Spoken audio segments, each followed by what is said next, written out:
on a one and a two and a hello and welcome to another episode of Nerds and Words. I have the distinct honor of being your host today, Tim Allen 1337, and joined as always with Moreland TV. Hello. And the formidable Potion Shop TV. Hello. We took a quick 1 month break off the podcast for things that are mostly my fault, but we're going to glaze right over all of that and just get right into BDO, as we have missed quite a few weeks and we've got a lot to go over, and our opinions are extremely important, so they need to be heard. But before we get into that, if we all want to catch up just a little bit on what we've been up to, into or outside of the game, whatever we so desire or feel like sharing. Moreland TV, how have you been the past couple weeks, bud? Pretty good. I got a new PC. It runs the game very good. I still need a new video card, but just mainly the CPU has been a huge improvement. I can siege, well, not siege, but I can node war with pretty much no massive freezing and bullshit. So that's been pretty crazy. Too bad the node war scene is still kind of meh, but the fights we have been getting, it's been running a lot better. I also switched over to Awakening, so I'm relearning that. Doing a bunch of enhancing, trying to catch up in gear. Yeah, it's been busy. How's the Awakening thing going? It's going okay. I have a lot of like old bad habits from 2 years ago that I need to unlearn, that I don't need anymore, like certain like C swaps and stuff that you don't have to do because skills just swap themselves now. It's actually hugely improved, but it's going to take me a while to relearn everything. Yeah, I'm sure. Well, Grads, when do you get a new when do you think you'll get it? Have you bought a bot for a video card, or? I don't know, dude. I'm in like 3 different alert discords, but every time the alert goes off, I'm like in the middle of a stream. I don't know. Probably gonna have to just buy a bot. Probably. It's so crazy to me. Do you know? I don't know. I'll ask my friend. I'll let you know. Okay. No, that's how we got his cards. He's got this. I think I snapped a picture of it. I'll send it to you guys. He's got this massive Ethereum mining thing he's got going on. So he's like buying, apparently 3060 Ti's are really good at mining. And then I don't know. He's doing this whole thing anyway, but congrats on the new computer, man. How have you been, Potion? What's been going on with you, buddy? We did the Infinite stream. It's complete. So that lasted 520 hours. As one might expect, I have ended it, and I streamed for like 1 or 2 more days after it, but my sleep schedule has been completely destroyed. I mean, bro, every day it shifts by like 6 hours a day. It's all over the place. It's a mess. So that's what I'm trying to fix this week. I got like a small grasp on it, I think. So hopefully this next week I can start streaming some more on a regular time. As far as BDO goes, though, I got my pin crescent ring during the Infinite stream, and that was my last pin accessory, so I'm full pin accessories now. And I've gained, I think, 6 Caphras levels in DP. I don't really remember. Anyway, my gear score now is 301 AP, Kudum, and then 370 DP. So DP needs some work still, but really, really good on the AP side. You outgear me. I outgear a lot of people. It's finally happened. Well, congratulations, man. Proud of you. 528 hours, right? Yeah, I was just bored the entire time, so I just grinded. Yeah. How did it turn out? Did you make money? Did you make followers? What was the final analysis? I don't know the exact number of followers. The money on it ended up being, I think it was like 4,500 or something like that. Something around there. Because PayPal takes cuts and stuff. Yeah, something like that, and Twitch takes their cut, of course. But and also I had a thing where you could add time with your points. So if people did that and added a time onto it as well. Added time for free? Yep. It was a lot of points. It was like 10,000 points per minute, or it was like 1,000 points per minute or something. Yeah, it's a lot. So it's a lot. It was just crazy. Anyway, I'm using that money to make new music albums. That's the thing I've been working on this week since my sleep schedule's been so messed up. I currently have 16 songs out of 20, and still waiting on the album art. So hopefully we'll have it out by the end of the month. Fingers crossed. So you streamed for 22 days. Yeah. I started January 4th. How much were you sleeping each night? So the way I started off is I want people to feel like they're getting their bang for the buck.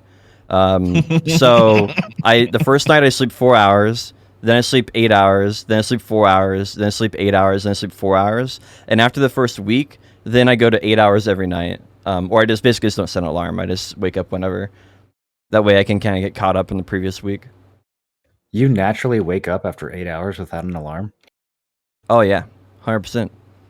I never set an alarm. Even after fucking up your cycle like that, I don't. If I go to sleep without an alarm, I'll sleep for like 11 and a half hours. Well, my problem is the alternative is I sleep through the alarm. So I don't really have much of a choice. I like, if I set an alarm, like I have to set like 5 of them, and then there's still like a 50% chance that I sleep through them all. I don't know. So I have to plan out my sleep for 8 hours. If I don't plan out 8 hours of sleep, then my body will take what it desires. I would have people routinely coming into my stream and being like, this stream sucks. I'm going to go watch Potion sleep. Probably like 20 different people said that to me. What the fuck? They're like, streamer, when are you going to go to sleep? I don't want to watch you while you're awake. Bunch of memers, bro. For as private of a person as you are, I find it astounding that you just would only turn the camera on while you're sleeping.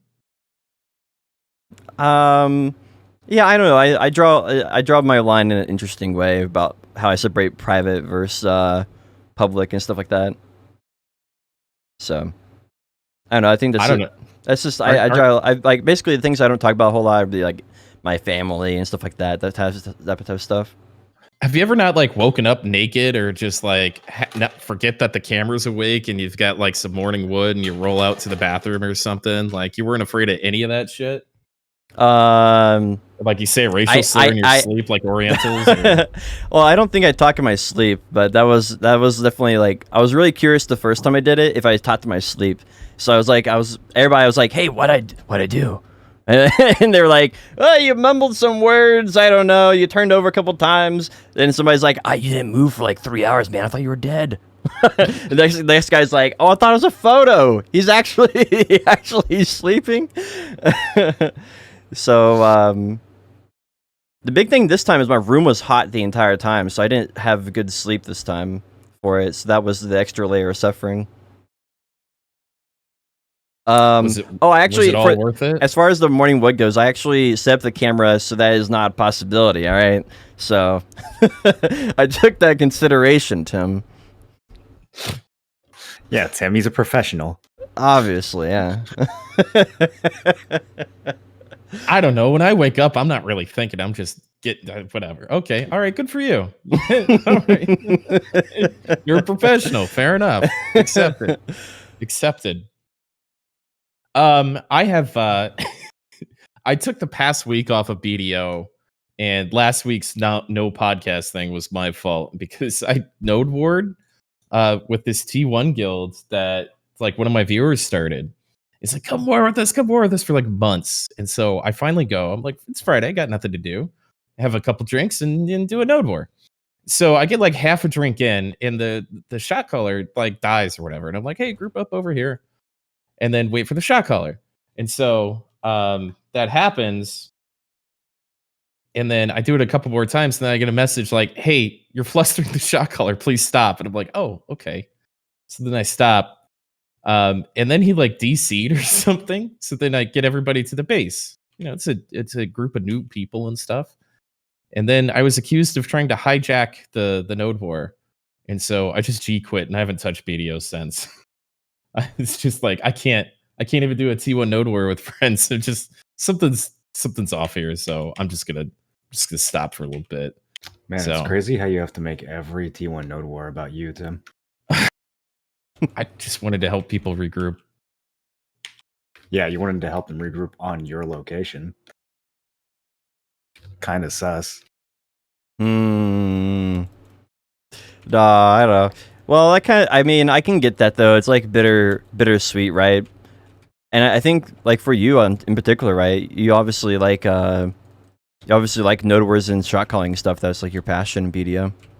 Not anymore, dude. Holy fuck. Jesus. What is your passion? Excuse me. Star Wars Galaxies. That's what I've been doing. Is that what you've been playing? How's it I've been? been playing a metric fuck ton of Star Wars Galaxies. It's been amazing. The streams are really fun. The community's really cool. Very chill. If you walk up to a grind spot and there's somebody else there, they're like, "Hey, I'm going to be here for this much longer.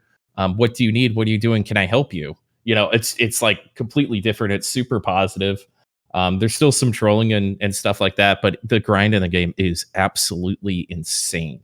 Like a rare drop, if you get a rare drop, it's like 6 to 8 months worth of grinding of currency.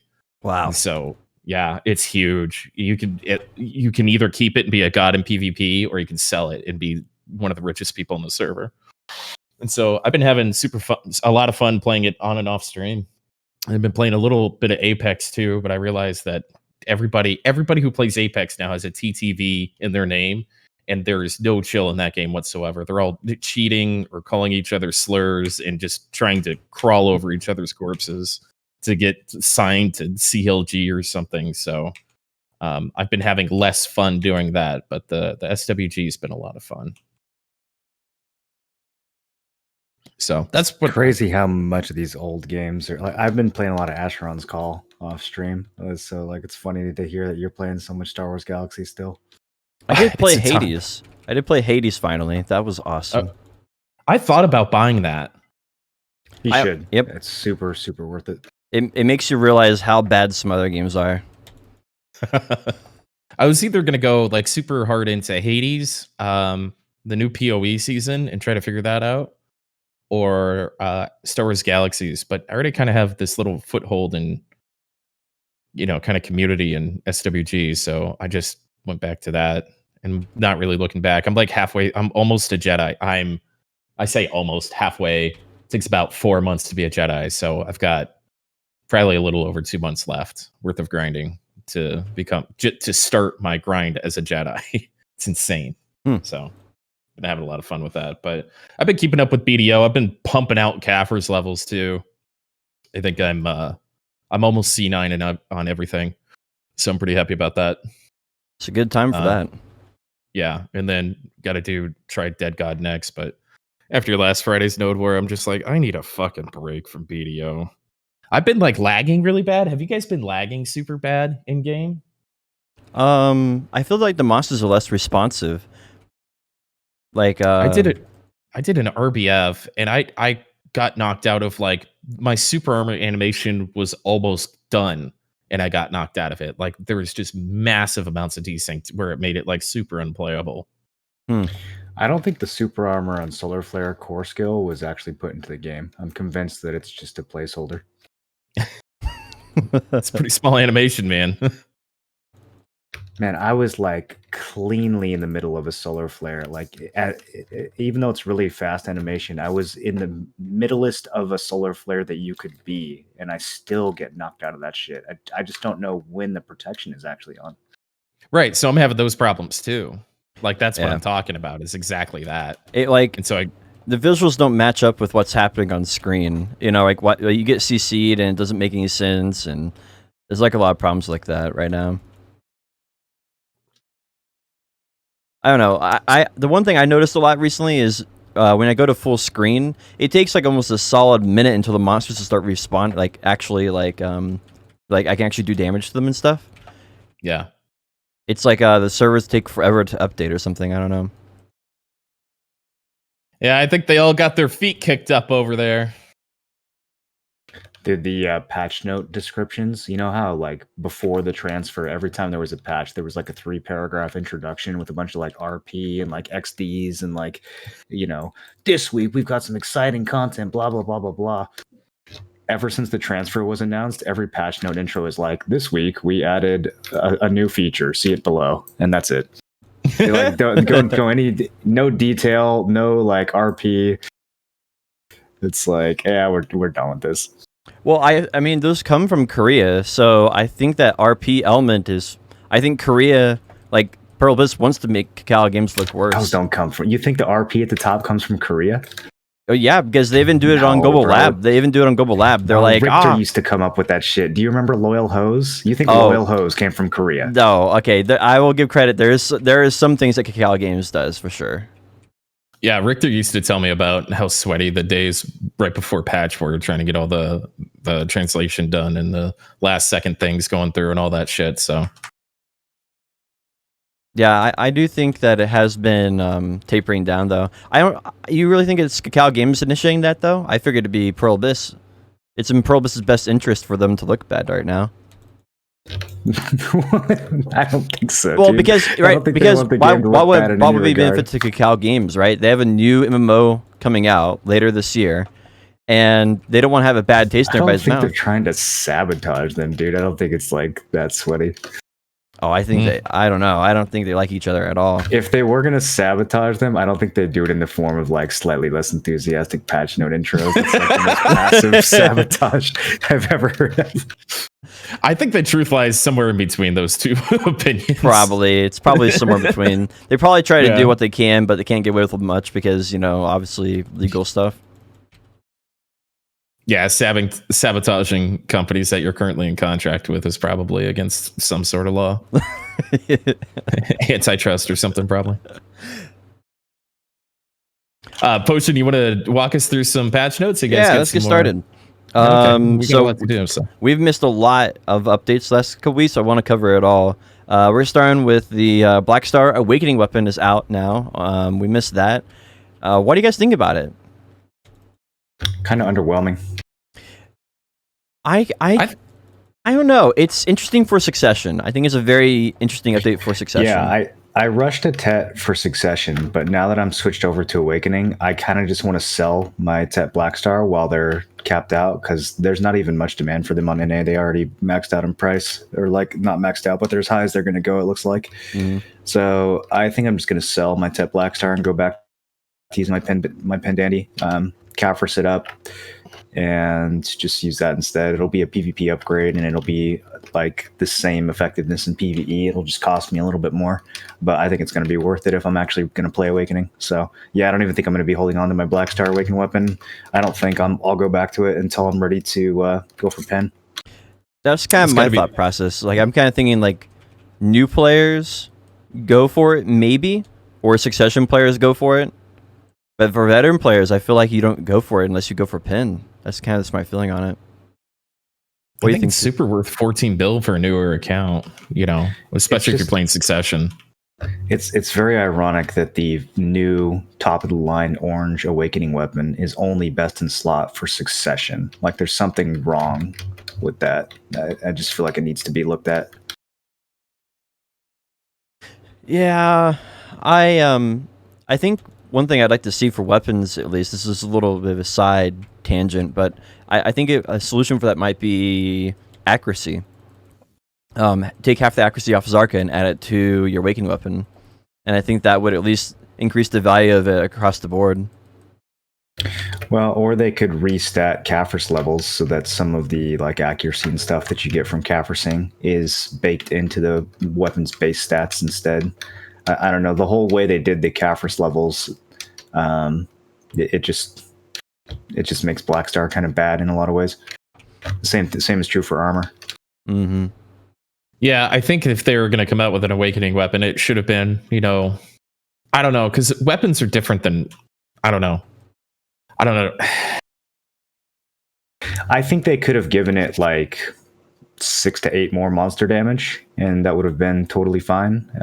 It would have felt more like the main hand trade-off, where it's like you need a couple Kafris brackets to break even in PvE, but it's worth it if you want the PvP damage. They could have made the same trade-off for Awakening, but for Awakening, they're so close together, like you barely get any more monster damage. You can catch up to it basically in one bracket, which doesn't cost that much in a Pin Dandy. So why would you ever? Like, why wouldn't you do that unless you're just strictly PvE or Succession? Those are the only two times that I think you would go Tet Black Star. I think there's some people who might not understand why it's why a lot of people are considering staying with Dandy. Is it like? Could you maybe elaborate on that? Well, okay, so I think you get like 10 extra monster damage. I'll have to double check, but I think it's like 10 extra monster damage having a Tet Blackstar versus a Pen Dandy. So if instead you just put a few Kaffir's levels, maybe like 3 or 5 Kaffir's levels in your Dandy, whatever you need to hit the next bracket, you're breaking even in PvE and you're getting an extra bracket worth of damage in PvP. And all it costs you is, a couple bill, whatever the price of hitting like a Kaffir's 3 or a Kaffir's 5 in your Dandy is. Like worst case scenario, you'd have to go like Kaffir's 7. So I mean, it's costing you a little bit more, but you're still paying way less for that IP than you would if you were going like pin accessories or something. So it's really efficient if you're doing any kind of PvP to just Kaffir's your Dandy. You'll do the same amount of damage that you would with the Blackstar in PvE anyways, and you'll do more in PvP for like a really cost efficient price. So yeah, Blackstar it's kind of just a bad trade off unless you're Succession. I feel like main hand Blackstar is kind of a different story, though. I feel like main hand Blackstar is kind of the way to go. Yeah, main hand Blackstar has a lot more monster damage on it. It's like 2.5 brackets or something rather than just one bracket of difference in PvE. I thought we were going to see that when my Dandy is C7. Obviously, I play Awaken in everything, and I'm kind of committed to the Awakening thing too, since I have 7 levels of Kaffir's in there. And I went to look at Tet, and it was like 3 AP lower than what I had currently. And I'm like, oh my God, so I have to be pen for this to matter at all? Like, I'm not going to lose an entire fucking bracket over this, almost 2. Like, I'm looking for ways to gain AP, I'm looking for ways to gain AP, not lose AP. Yeah, so you lose 4 species and you gain 15 monster AP. So you're essentially gaining like 11 or 12 monster AP with the Tet Blackstar. And like, if you just Kaffir's 3 AP into your Dandy, hit your next bracket, then you're getting this practically the same amount. So I just went for my Pen Bassi as I said that, and it failed. Did you actually just tap a Pen Bassi? Yeah. Well, I blew it up. Oh, you had okay, you had season Pin Kaposh belt. Bro, I was like, bro, he's tapped for Pin Blackstar Raw tap 2 times, and now this. Oh, okay. Yeah, no, I'm doing that I guess right now though. I guess that makes sense for the monster damage being the main issue there. I feel like the other way they could look at it is like if they make it where Kaffir's levels all have the same cost across the board. And that would actually kind of solve that problem as well, because then it'd be less worth it, if it was 1,000 Kaffir's for a Kaffir's level across the board for everyone. I don't want to get too cynical too early here, but I really think that this is just a move towards, right? Blackstar armor, Blackstar weapons make more money because they require more Cron stones than other gear, and then eventually the Fallen God, which will require even more Cron stones. They're fucking it up though, because if they want to make more money, they need to make Blackstar gear actually be the best gear, and they keep making it subpar compared to boss gear. Well, it'll get there. Of that, I am sure. I feel like they are going to upgrade everything into Fallen God, and I think that will just be clearly the best. I think that's what they're probably going to go for. Right, all these conversations and wasted arguments and stuff we've had on this podcast about like gear diversity and stuff, it's very clear we're all just going to get slammed into Fallen God eventually. Yeah, but I mean, Fallen God main hand's probably 6 months away, and Fallen God Awakening weapon's probably 2 years away, so it's not that wasted. You still got a lot of BDO left before we get to It's wasted, Marlon! It's not like they're rushing out Fallen God pieces. We have one of them so far. Yeah, that makes sense. It'd be nice if it was just one piece of armor and like an awakened weapon or something, or maybe just an offhand. No, I want it to be every single slot. I don't want it. Invasion meta. I like the idea of working for more gear, but in reality, I am just so not motivated to grind out 100 bill. It's just it takes so long to do it. Yes, it does. I don't feel like it takes that long anymore. Well, I mean, all right. You just go for a Tet Fallen God, 100 bill, you got your pin Blackstar, right? No, Tet Fallen God's a meme. No, hardly. Tet Fallen God is just whale bait, but getting like your base, duo or tri Fallen God, I think is a pretty meaningful goal for a lot of like late game players. Like I was doing about 20 billion a week. No, 10 billion a week, but I was 70 hours. I was putting 70 hours of grinding for that. And I just don't see that as realistic for I don't know. Like that's just so much time. You're talking about 700 hours per piece of gear. I mean, that's really a lot of time. Wait, how much are you making per hour? I mean, my money per hour I make like 2 bill a day, but I usually do it like 12 hours. I prefer to do more time, less efficient. I'm making like, I don't know, 150, something like that. That's a cry. But we're talking about 70 hours, and then that's including all your breaks. That's like your regular human time that it'll take you to do that. I think most in-game players are probably making about twice what you just said, but it is still a lot of time. Well, like I'm saying, that is like including all your breaks and everything, because you have to include breaks in your grind time. Like how long are you going to take to eat? How long are you going to take to for bathroom breaks? How long do you need to take a break between hours of grinding and stuff? And it took me 3 months of nonstop grinding to get my Tet Dandelion back in the day. It all just scales up, right? If I turn in my guru boxes, which I almost always do, and then you consider like other small things like riff bosses and all that kind of stuff, I can generally make a bill a day after marketplace tax in 3 hours of grinding. Maybe sometimes I come up a little bit short. The mills don't really count though, because you've made the majority of your profit ahead of time on that. Yeah, I spend a day a week working on that. 6 to 8 hours, and it lasts a week. So that's the whole extra hour you have to add on to it. But I get where you go to Star's End and get an earring every hour. It's a lot of money. Yeah, I go back and forth between I don't know. and Star's End. I'm just expressing. I was trying to justify my position on it not being fun to make 100 bill for each slot. I mean, and I think that's pretty obvious, because like if it was easy, then you guys would have pin distortions right now, right? You'd have Tet Tungrat earrings. You would be C20, and I think that alone is proof that it's not a fun activity to go for. Because if it was, then we would all have that. I think that's a specious argument. I'm turned off from this game for other reasons. I'm having a tough time with lag, and the PvP scene gives me nothing but toxicity, headaches, and I want to quit streaming. So if that was not the case, I would be pumping out a bill a day almost every single day without fail. So yeah, the problem with BDO is not that the progression is hard or something. I mean, it is, but the problem that I'm having with my progression is lack of motivation. It's not a lack of effectiveness. I can make the money if I actually play the game. I'm just playing Hollow Knight instead. Yeah, well, I mean, I guess that's a different way of saying the same thing I'm saying. It's not fun to grind 100 bill. No, it's completely different.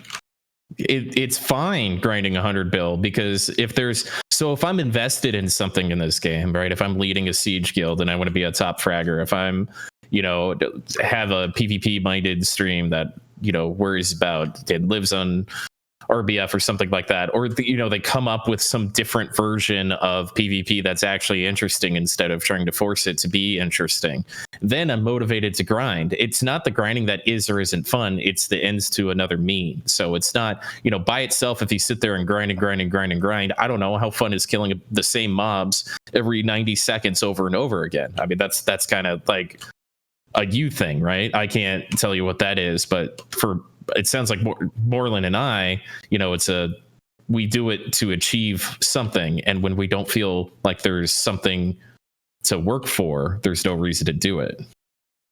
Well, yes, I think you're addressing the underlying issue, and I'm just kind of saying the generic reason, right? I agree with you. Like, I think the reason I don't have motivation for it is because I don't enjoy grinding for 700 hours for no benefit, right? Or at least no like. You're kind of just saying you don't enjoy BDO then at that point. I mean, you can go cook instead. You could gather instead. You could barter instead. It's not about that. It's like a few other things you could do besides grinding the same spot. I'm saying this. I'm agreeing with you on saying that the motivation is the problem, right? I'm just simplifying that down to it's just not fun to make 100 bill. Right now, it is fun to make 7 billion for the amount of reward that BDO has right now. 7 billion, 10 billion, those type of things, like 15 billion. Those are things that you can do and you still enjoy BDO. Because the amount of fun that BDO offers right now is worth me grinding out 15 billion for an item. But anything past around like 15 billion for me personally, I feel like that I lose motivation because it's not the amount of time is not worth the effort. So it's, you see what I'm saying there?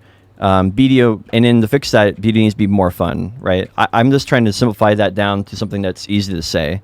I'm agreeing with you guys, but I see what you're saying. I don't think most players are at the point where they can't make a meaningful gain in 15 bill, though. I mean, even for me, like, I could push quite a lot of AP just getting like pen Cresses and pen Gassy, which are like 28, 30 bill each. I mean, I could get a new accessory every 2 weeks if I was motivated to do it. The point is not a lot of time at all. The point of the debate here, though, was that grinding out 100 billion is not fun. Not talking about 15 billion. We're talking about 100 billion. I don't know. I had fun grinding for my Pin Blackstar. It was actually the most motivated I've been, but then they fucking killed T1s and, you know, I don't know. It all backfired. But yeah, I had a good time grinding 100 bill for the Pin Blackstar. Yeah, so I guess it's just a mindset thing, right? Like if 100 bill would get me some amazing thing, then I'd be knocking it out like you wouldn't believe, right? I can turn my brain off and grind like anybody else. I don't think grinding is fun in this game or Star Wars Galaxies or Apex Legends or anything else, but it's the reward at the end. It's what you achieve from it, whether, you know, be it experience or gear or money or whatever the case is. If that isn't worth it to you, and it's subjective, obviously, then you're not going to do it. And that's where I'm at right now. And I have been for a while. I've been fighting it because this is such a good time to just make money and just gear up, because this game's focused on so many other things, politics and swapping over, you know, publishers and all that kind of stuff. But there's all this stuff on this horizon that's been dangled in front of us multiple times. So, you know, if you are having fun playing BDO, my advice to you is, you know, Node War if you want to, but man, this is the time to grind. This is definitely the time to grind. Yeah, I think I actually can't believe how cheap everything is on the market right now. Like if you're grinding right now, you really can catch up to end game players in a few months. Like if you went hard. Yeah, absolutely. I guess this moves us on. We can move on and continue the same topic with Blackstar Gloves came out. I don't think anybody's kind of going for these. Do you guys know anybody who's going for these? Who these would be good for? No, they're trash. I mean, it's the same problem as before. Getting bags and putting Kaffir stones in them is way more effective than getting Blackstar Gloves. Yeah. They are kind of addressing that with the Hadoom thingy. You'll be able to like basically make your Blackstar gear into a C6 equivalent. So for most players, that's a decent alternative. But for competitive players, like, you still want at least C9. So it's kind of meh, unless you want the PvE reduction or something. I still see the problem being turning into Fallen God. That seems like the underlying issue with Fallen, like Blackstar armor in general, is that when Fallen God comes out, then the value of it plummets because you can't turn it into Fallen God easily. Well, hold on. We don't know that, right? So there was no Blackstar armor when Fallen God came out, right? Yeah, there was. There was. So that came out first. That's right. So that came out first, and then that's interesting. And they've already mentioned I always assumed that we would just be able to pin it and then go into. Yeah, you can pin it, but what he's saying is, like, with bags, you can just feed it Kaffir stones, get to C10, and you're good to go. With something like Blackstar Gloves, you're at the mercy of RNG. You've got to have the stacks. You've got to have the Cron stones. You've got to play the casino. You can't just okay, here's what I need for Fallen God. And I think most players want the Kaffir's route rather than the casino Cronstone route. Well, and the casino problem is not necessarily a big deal, other than the fact that you can't get the materials you need for casino, right? You can't get a huge fail stack easily. Most players can, unless you're biohack. And on top of that, you can't get the Cronstones either. So you're kind of you're having two different problems at the same time. I wouldn't mind going for Pin Blackstar if getting a fail stack was easier and Cronstones were easier. I mean, I think that'd be pretty reasonable for a lot of players if those were both available. But yeah, what's the fail stack people need for that right now? The Cronstone increase is super long overdue. I think the only reason that they're postponing it at this point has got to just be related to the transfer. They probably just want to post big revenue after the transfer, and so they're waiting for that. But yeah, the Cronstone shortage is a constant problem, especially in EU. And I hope Pearl Abyss starts to realize just how bad it is now that they're self-publishing, because they've just ignored that shit for years. Yeah, absolutely. We'll have to see. They've mentioned a transfer of service. We can start talking about that. They have a new Discord, a new website, and we're getting new servers, maybe? I'm kind of waiting for news on that, I guess. What do you guys think about it? What's the pros? What's the cons? It's a large topic to tackle. It's good to see that they're hiring some people from Kakao Games. Inlave's a good dude. Glad to see him over there. GM Death is a wonderful GM. So it's good that they're cherry picking a couple of people as far as staffing is concerned. I think, we've interviewed both, kind of CMs that are still around the game or whatever that have left Kakao Games. I think we have the best kind of portrait of the relationship between Kakao Games and Pearl Abyss that we could possibly paint for ourselves. And I think with the knowledge that we've been given just here on this podcast, it's pretty easy to draw some lines there that the people that we're really losing between the relationship with the players. So I don't see how this could really be a bad thing. A lot of the stuff that I was predicting about this, just from the Xbox experience, it seems that a lot of that is happening, the NDAs and, how they're treating things. And we're probably going to get a lot of streams of, updates and shit like they do on Xbox. And I think we're going to see a lot of, since it's coming out of the same office, I believe, I think we're going to see a lot of similarities between the Xbox publishing and PC publishing now. So I think if that maintains and stays true, I think it's going to be a wonderful change in a couple different ways. And if we get new servers, oh boy, I'd be real happy about that. I really wonder what they're going to do about the servers, actually. Yeah. They're still located in California. Like the Pearl Abyss headquarters in North America is located in California. So yeah, but I don't think that has any correlation to where the servers are located, right. Does it? Well, what they did for BDO originally is they had their headquarters in San Francisco, and then they also had the servers in San Francisco for Kakao. And I would assume that Pearl Abyss would do the same thing. I can't believe in 2021 you would locate servers anywhere else besides Chicago, Texas, Central America, for an NA.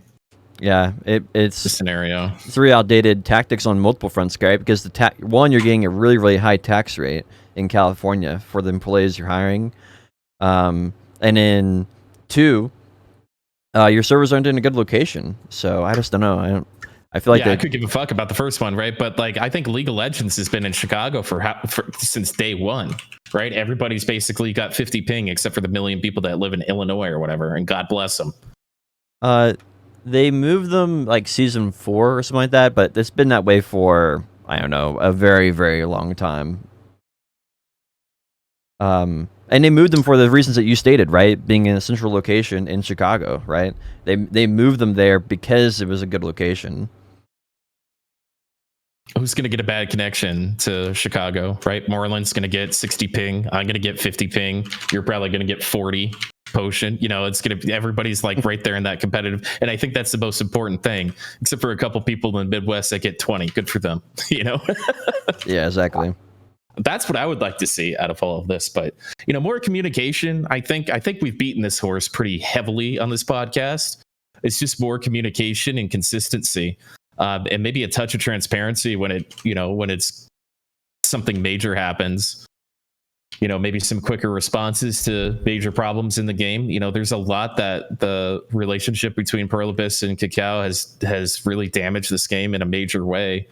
But, I think it all kind of pales in comparison as the pay to win in this game gets ramped up to the nth degree. Well, they did have a meeting. Pearl Abyss did have a meeting with content creators. They had one meeting for EU and one meeting for NA, and they hired a designated person, and their full-time job is managing the partners. And it's a management for console and PC, which is interesting because I think that also kind of lends to the thought that they're trying to blend those audiences more. And I think that says a lot that they haven't taken over the service yet, but they're already trying. They've already have had a meeting where they sat down and they talked with the content creators about what their expectations were, what the kind of realities were of the situation, and I think that bodes well for the future of the program. And time will tell if that actually, if there's any fruit there. But I mean, not to be cynical, but I feel like that's the bare minimum that we would expect at this point. Like, I don't know if they deserve a big, like, pat on the back just for having a 20-minute call with, all the people who constantly support and, like, advertise the game for them. That just seems like basic 101. Of course you would do that. When they actually start taking our feedback and implementing it in a meaningful way, when mercs get capped, when like literally anything that we say in the partner Discord actually happens, when less than 3 months goes by before we get responses to major exploits like the trading coupon, then we can say something's different. Until then, I'm just like, I don't know. Well, too jaded, I guess. I think the one big issue is this was actually brought up to some capacity. And one of the big issues that is basically they gave the impression that they said, what do you want for the partner program? And then we basically asked, what do you guys want from the partner program? And so we were like, well, we want X, Y, and Z. And they really alluded to the fact that we're not going to have a big impact on game development, which was what I kind of want. Is I don't want a big impact, but there's some things that the developers overlook. There's some things that Pearl Abyss money-wise overlook, right? And there's some things that just get overlooked for years and years and years that the players really care about, like energy right now in Gathering, or like protected area got ignored for years, right? There's things like that that the players care about a whole lot, and Pearl Abyss does not care about. So, anyway, Man, they're going to give you a colored name title. They're going to pay for your buffs. You're going to sign an NDA, and that's it. Right? It's exactly what I said it was going to be a year ago. They're not going to take your advice in. They know what the problems are with the game. They don't need to hear it from a different source. They're going to make this game exactly the way it is, and that's that. If you're expecting something different, you're going to be disappointed. Be happy with your color title and have fun with it, and that's it. I mean, that's why I left the partner program. That's why I don't want to be a part of any fucking partner program. I don't want to waste time on that. Yeah, they're going to give you... No, didn't you sign an NDA? You can't say that. They've actually had like a whole... They got leaked. Did they? Yeah, they got leaked. Yeah, it's like, here are the perks of the partner program. You get free something. I don't even remember what it was. There was none of it had anything to do with your opinion will matter. Like, I didn't get that impression at all. Yeah. Anyway, I think the main thing that I want to see from the server transfer is I just want to see servers that actually have a good tick rate. If we're not going to have good ping, then c'est la vie, but a good tick rate would be really, really nice. It would solve a lot of the problems that we have with like things not lining up on our screens. I don't know if that's a tick rate issue, man, but I don't want to really get into that conversation. I'm with you, though. The desync, it could be netcode. There's a couple different things it could be. I don't know enough about that to have a conversation with you. Sure. But it's completely fucking unplayable to me the way it's been the past week and a half. Like my last clip on the last engage that I had and the last RBF I did, I got knocked down in an iframe. In the middle of just completely in the middle of an iframe, and then I e-buffed and my weapon got put away. And then I just died like an asshole. And I'm like, what the fuck am I doing? Like, why am I even streaming this? Yeah, it needs to be fixed. Really whatever it is, whether it be ping, tick rate, or netcode, or whatever it is. I mean, it just needs to be fixed. That's the TLDR of all that discussion, right? Did you guys bring up official support from Pearl Abyss for Nerds and Words podcast? Because whatever reason, they forgot to invite me to that meeting. To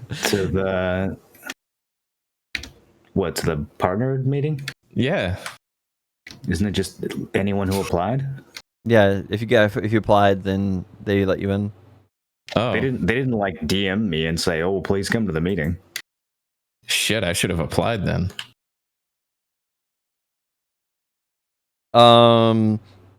What's your biggest fear for the server transfer, and what's your biggest hope? My biggest fear is that rehire Rotaz. Ooh. Okay, well, I was gonna go with another angle. Okay, go ahead. So I've been watching my 1 AP, 1 DP buff turn itself on and off for a week. And I'm just really worried that some part of this transfer is not actually going to go through. I don't know what parts. I don't know if all my fail stacks are going to be displaying at 180, but they actually got secretly reset to 0.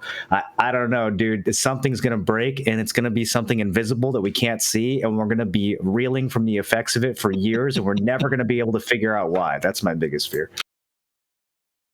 Oh, my honest biggest fear is I have my first email is a Black Desert partner token appreciation from Imre. That is a Rudolph headband that I still have. I have emails from GM Horizon saying the glove didn't fit as demanded. Please find your 1 GM blessing in Blackstone armor when I got wrongfully banned. Like all of my like really funny emails from Cacao Games from a while ago. I have like a season's greeting, the love and gift from Blade Boquez. I don't want that to go anywhere. I want that to stay in my mail. I'm afraid some of the shit's gonna go away, dude. I have the server first chicken meat pre-order in my mail. You can't even pre-order anymore. You can't. That's legacy. That's vintage chicken meat. If that gets erased, I'm gonna be genuinely upset. Yeah. What if my crowns get fucking erased? All 5 crowns for the territories? You had to bring up your fucking crown. That's the least worrisome thing, that we would lose items. He just had to find a reason to say that he's got 5 crowns. Hold on. This is the reason I wanted to play this game, is to get all 5 territories. That was my win condition of playing BDO. I did it. I'm proud of it. Go fuck yourself, Moreland. Maybe there's going to be a new crown in Thornwood Castle. You're just fucking upset because you couldn't do it if you tried. Oh, well, get 5 crowns? Right. Well, the thing is, with the new node war system, they're probably going to remove all the old crowns, and you have to re-earn them underneath the new system. With the new I didn't even listen to what you said, Potion Shop. We should probably not repeat that. Oh, I really think we should repeat that.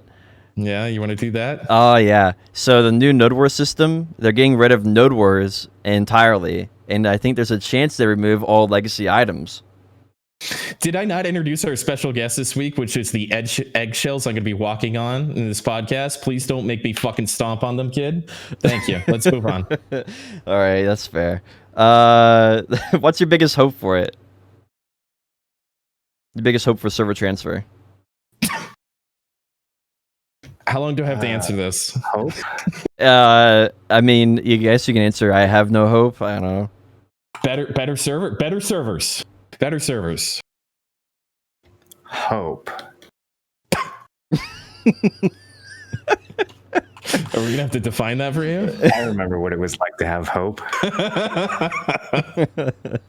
I do think there is a chance. I'm not holding my breath, but I think there is a chance that now that there are like 13 less middlemen between us and the developers, that the devs might actually hear some of the stuff we're saying and take it seriously, instead of just being like, oh, Cacao gave us more feedback, let's put it in the shredder. I have a pretty high hope that now that Cacao's out of the way, that snake streamers aren't going to determine what it is and isn't an exploit, quite frankly. That would be very nice, actually. I think those days might be numbered. I mean, if the partner program actually works, snake streamers are going to be more powerful than ever. It won't. I'm not worried about that. Let's see. Season graduation happened. Yeah, I did it right before we started the stream. It was great. Yeah. There's apparently a quest you have to do for the pink capocha this time. Nope, it's 20. You have to do 20 quests, and a lot of them has to do with cooking, and it's terrible. So yeah, you have to do a different quest for it? Yeah, so this is such good game design. So what they did was, it has nothing to do with any of the shit you've been working on for weeks in the season. It is a cooking quest that requires you to have skilled cooking. Yeah. So you have to not only go figure out what cooking is as a new player, you have to level your cooking up all the way to skilled, and then you can do the quest for the belt that helps you grind faster that has nothing to do with life skilling whatsoever. Yep. I think they literally just picked a random cooking box and it happened to be a skilled box. We're lucky that it's not like a guru box, honestly. Yeah, I feel lucky like bird meat is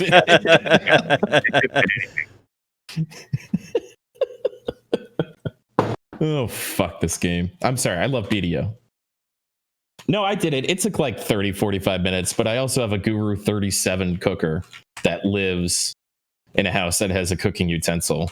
So I just swapped over to it and did it and then moved on. So I understand the thought process, right? Because like I think in season 1, you went through like a whole bunch of like the daily quest eventually made you do some different things outside of adventuring. And so I think the game designer went, we need to do that. We need to teach these people something about life skilling. It's like, all right, well, before you get this big prize, you have to learn about the other aspects of the game. BDO is more than just grinding kind of thing. And so I think they haphazardly tried to reinforce that as a massive afterthought. Yeah. Armchair development, is that what you call it? I would... No, you're still using it wrong. I'm never going to use it right. I would love if seasons actually had... How is that wrong? Tim, armchair has to do with not playing the game and just doing everything theoretically. It's all bad game design isn't armchair game design. Well, they were just like, well, we should teach them about life skills. And then they just popped it in. Yeah, but that's just bad. That's not armchair. Armchair is like, people are dying too fast in Siege. Let's give everyone 5,000 health because that will make them live longer. That's armchair, because only someone who doesn't actually play the game and only thinks of things in terms of like numbers would ever even consider that. You see what I mean? Like, it has no empirical application whatsoever. It's a purely just bad theory. That's why it's armchair. I think you should broaden your horizons on this. I think that this is armchair. What were we talking about? Season graduation. I think it would be cool if there were multiple paths through the season instead of just killing Nagas for 3 weeks. If you actually could cook or gather or something to complete your Black Spirit Pass, I think that would be great for new players. I think that life skilling has been woefully undersold to people in this game, and to people who are new think this is just a grind fest, when actually there's a bunch of other interesting content that the game has that's not really ever introduced to new players. So I think the idea of getting seasoned players into life skills is a good one, but I can't think of a worse implementation than what they did in season 3. It makes no sense whatsoever. There should be several ways of progressing, right? There should be like you could have your season pass and you can choose combat, questing, or each exploration. Black Spirit thing should be like, kill 1,000 Fogans or gather 2,000 wolf meat, or like, you know what I mean? Like, there should be a bunch of different stuff that you can do to complete the same task. Mm-hmm. And there should be alternatives to the fucking soul-crushing main quest as well. Like, I can't tell you how many players I have come into my chat and they're like, hey, I haven't played BDO in 2 weeks. I'm coming back. Should I play the season? And I'm like, you should. Like, the rewards are worth it. You will have to do the main quest again. And they're like, oh, never mind. And like, I can just feel those people going and downloading Final Fantasy 14 as I tell them that. Like, there's people don't want to do the main quest in this game ever at all. Like, just stop making them do it. It's so mind-boggling. Yeah, I honestly, like, they made a season and then they focused on the worst part of BDO for the season. The worst part. I don't know. And then that's supposed to be the content, right? It's supposed to be, look, we redid the rewards on the questing. Before Rand quit or was let go or whatever the fuck happened there, one of the PA guys, he was talking to me about, so we're going to have a meeting about what to do with seasons and future seasons. What do you think we should do? And I was like, anything besides season 1. It's fine for the first season, but you got to change it up. Not just the rewards. It's like, yeah, we're all thinking that too. And now he doesn't work there anymore. That bodes well for the future of seasons. I thought so, but that was like a year ago, so, or half a year ago. I guess it's only been 2 seasons. There's just fundamentally seasons are wrong. You know, it's like they focused it for new players, and it should be content for all players.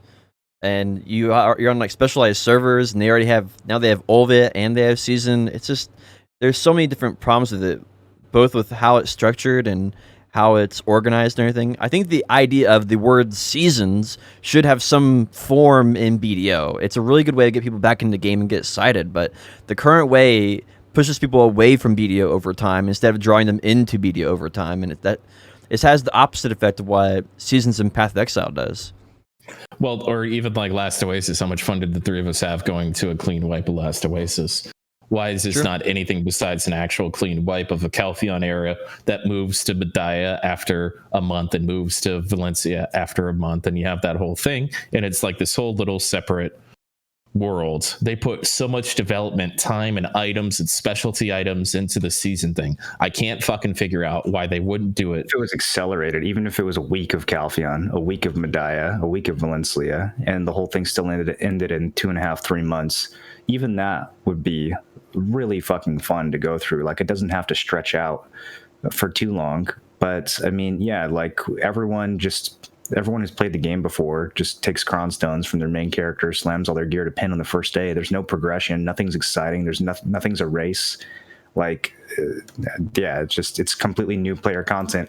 And even for new players, it's not good because it forces them into the worst parts of the game, i.e. The walking simulator R spammer that is the main quest. Yep. And then, it's something new and different, so all the streamers are forced to kind of do it. Everyone's interested in it because it brings people back in under kind of false pretenses. And so I think they may conflate that for success, the fact that the season servers are crowded and stuff, but I don't think it's successful. I think it's just the opposite. But well, on paper, it's they are. Is this armchair? Is this armchair? Is this an armchair thing? This is like very close to armchair. That it's looking like it's working, so they're going to keep doing it. Is this armchair published development? Yeah, because they're looking at the stats of it. If you look at season 1, the stats are like, wow, look, everybody came back because of the word the season, and everybody heard season 2, and they're like, oh wow, let's try it out. BDO has seasons now. What does that mean? And then at that point, the majority of your audiences realize that seasons are an illusion of fun, and it's really just not an enjoyable experience past the first time you might do it. Well, so is life, but okay. You get the diminishing returns of fun every time you repeat it. I guess is the best way of describing it, right? It's a one-off experience. Same thing as Ultra Blood, and we've seen how that's worked for Ultra Blood, Savage Rift, and every single one-off activity in BDO. Well, what's interesting to me is like there's essentially only one good part of seasons for existing players, and it is having gear capped PvP on like a new class that you want to try, or maybe you just don't have gear period because you're more casual, and now you can fight against other people in a gear capped environment. That's the only good thing season has going for it. Sure. And they could easily implement that across the game by just making like properly gear capped battlegrounds that are actually fun, or making T1s like back the way they used to be before they ruined those as well. Like, it's, again, this stuff is so obvious in our face. It's like, yeah. Man, I want to go back to Null so bad. That was probably my favorite guild outside of Aftershock. Right? Dude, when I finally left Null last week, and I was like looking at the guild list because I was like, man, I wonder how Null's been doing. Like, I haven't really been logging into Discord since T1's died. There was like 4 or 5 people online in the guild, but the guild still had 60 members. Yeah. So after T1's, 40 people or 35 people went to other guilds. 50 to 60 people just stopped playing BDO, and that's just one guild. Like, think of how many other T1 guilds were affected as well. Like, I just can't believe they're not noticing this. Especially when they're about to redesign all of Nodeware's in general, right? You would think you would try to iron out some of the problems and play test some things in the current environment and see what works. Look at what's working. And T1 Node Wars are the most successful PvP this game has had since launch. Like, when was the last time we had 14 guilds placed on a T2 or a T3 node or a siege? That shit happened back in like the Man Up Vertex days. But ever since, what, 2017, we probably haven't seen something like that. I mean... Yeah, exactly. Well, it still happens on T1s. It still happens. So I did a couple of those. Like, they should have the data that's showing them T1s are 5 times more popular than every other tier of PvP. Why is that? Yep. I think they're still doing it though, in spite of or despite of the HP changes. They're like, a bunch of people are like, this is still better than everything else, even though I don't think anybody fucking agrees or likes that HP change. Like the downscaling over time thing. Why is it that there has to be, I've said this many times on the podcast, why does there have to be a different PvP mechanic for every single version of PvP in this game? Open World plays differently than RBF, which plays differently than Node Wars, which plays differently than Siege. It's very frustrating and impossible for a new player to learn. I have no idea what I'm popping off in RBF if I'm actually, it's like... it's also not taught to new players in any way. Like it never shows you how any of these mechanics work. RBF doesn't give you like a tutorial about how the defense thing works. It's like, if you didn't read that one patch note, you'll never have any idea. Same thing with like CC limits in this game. I had one of my viewers asking how CC works, and I'm like, that's a good question. The game never even remotely explains that to you, do they? Like, that's very, very important. That's the crux of being able to kill someone in this game, is understanding the CC mechanics and how they cap. Yeah, I was gonna make a video about that a while ago, and then I realized I don't really know the answers. It's like stagger and stiffen are like a half a CC, and there's a cap at 3. And how many seconds is there? It's like, I don't know. You float somebody twice, and then you grab them and wait a little bit, or Guardian player talking over here literally doesn't need to know how CC. A little bit of this, a little bit of that. So. It's actually 2 CCs, right? And then grapple goes to the super armor. Is there any other... Are we going to explain the CC mechanics right now? Do we not have anything else to go over? Well, I don't know. I was curious. I mean, I think it's like 2 hard CCs. And every CC counts as 1 except for stiffen, which counts as 0.7. Right. And then you cap out at 2. So you can stiffen someone 3 times, or you can stiffen someone and then you can do 2 real CCs, which you should do. You should avoid CCs like knockback because they don't put your opponent on the ground, but they still eat up a CC. Bound is also worse than knockdown or float because they stand up a little bit faster. So ideally, you stiffen someone, and then you knock them down or float them, and then you knock them down or float them again. Float is starting to be better than knockdown, even though knockdown has more duration because lots of people have knockdown resist, but not float resist. And grapple is the only CC that works on someone who's super armored or blocking your attack. Clip it and put it in a video. There you go. That's the only source of information right there on how CCs work. Honestly. We can move on to some of the smaller topics, for smaller updates. One of them is they gave Ranger Waking a buff, which was needed for the class. Mainly affected PvE. Let's see. Oh, this was pretty cool.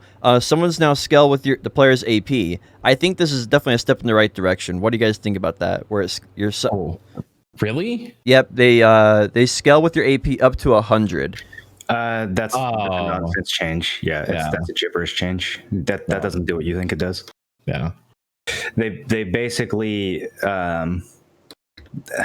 they nerfed like 70 AP witches. Like, it literally doesn't matter for anything. Even for seasons, it doesn't matter. You go over that threshold so quickly that it's just somebody pretending like they're working. Like, it's one of those Friday at 4:59 p.m. patch notes where it's like, I gotta pretend like I did something this week. Yeah, I think what they should do is there should be no cap on it, and then they should rebalance it so that way if you have 300 AP, then it scales with 300 AP, but it's maybe 33% weaker, right? You see what I'm saying? I don't know why any of the damage that a player deals wouldn't be tied to their AP. The whole idea of someone's being separate to begin with is very bizarre to me. I don't know why it doesn't just multiply like any other attack. Right. Okay. But the way the game works right now is they have to completely rework all of that, because if you have a striker clone with 300 AP where it currently has 100 AP, you're gonna have a big fucking problem. So the pet damage multiplier, right? I mean, the whole thing needs to be redone. It should scale directly with the amount of damage that you have, and all of it should be reworked. Yeah, I think it's a step in the right direction. I think the next thing you need to do is make it scale with accuracy, so it scales with your accuracy instead of it having its own like internal accuracy. I think striker clones are 80% accuracy, I believe. Other things are different. I don't know what they all are. I just think it's such a strange thing, and it makes classes like, for example, like Nova can go in when she's got all of her skills at level 60. She can go in at like 245 AP and grind Sakraya and pull like 4,500 trash loot. But then by the time she's like 280 AP, she pulls like only 500 or 1,000 more trash loot because all of her scaling was in her pets, and they max out at 100 AP. So she's insane at 100 AP. But past there, she has really big damage fall off because her pets aren't scaling anymore. And so it's just a really weird state in the game where Nova at 245 AP can pull crazy trash loot for that AP, but then it doesn't, anything higher than that almost has almost no benefit. I'm having 2017, 2018 Awakened Witch and Wizard flashbacks right now with this conversation. Yeah. And it's not like you can it's not like it's overpowered for Ash Forest because the pets stop scaling. So you're just stuck with your pets always doing the same damage. So Ash Forest and Tauros, you fall off really hard. It's just such a strange thing to me. I really hope they continue making some iterative processes on it and improve it. It's been the same thing and complained about since the pets of Awakening came out in whatever 2017 or whatever that was. So this isn't a new thing. I do agree with you, but I do think this is a step in the right direction that scales with their AP. At least it's not perfect, but at least it's a step in the right direction. You know, I think Moreland hit the nail on the head where it's like, hey, we're doing something, but it really didn't do anything at all. Yeah. I applaud your hope towards it, but yeah, Potion, this is the reason why this is not a step in the right direction or a step in any direction whatsoever is because it only applies on people with less than 100 AP. Who in this game has less than 100 AP? That doesn't make sense. That doesn't exist anymore. Like, you have more than 100 AP 20 minutes into a fresh character. I have literally Oasis weapons, and I have 157. Yeah, that's what I mean. Like, it's doesn't make any sense. But all right, let's. I want to break it down just real quick, and then we can move on. So, do you think that if they scaled up to 300 AP, and then they may nerf the ability, this is a step in the right direction, like a step in that process? No. So at risk of repeating myself, they need to have it scale completely with AP and have its own multiplier to where it balances the class to have roughly the right amount of damage that they want it to have. They need to completely rework pets damage and how it scales, and it should not cap at something. I don't think it should cap at all, because then they'll just have to go back and rework it again, and they just find a scaling that works appropriately. And if they need to touch it every once in a while, they can touch it every once in a while.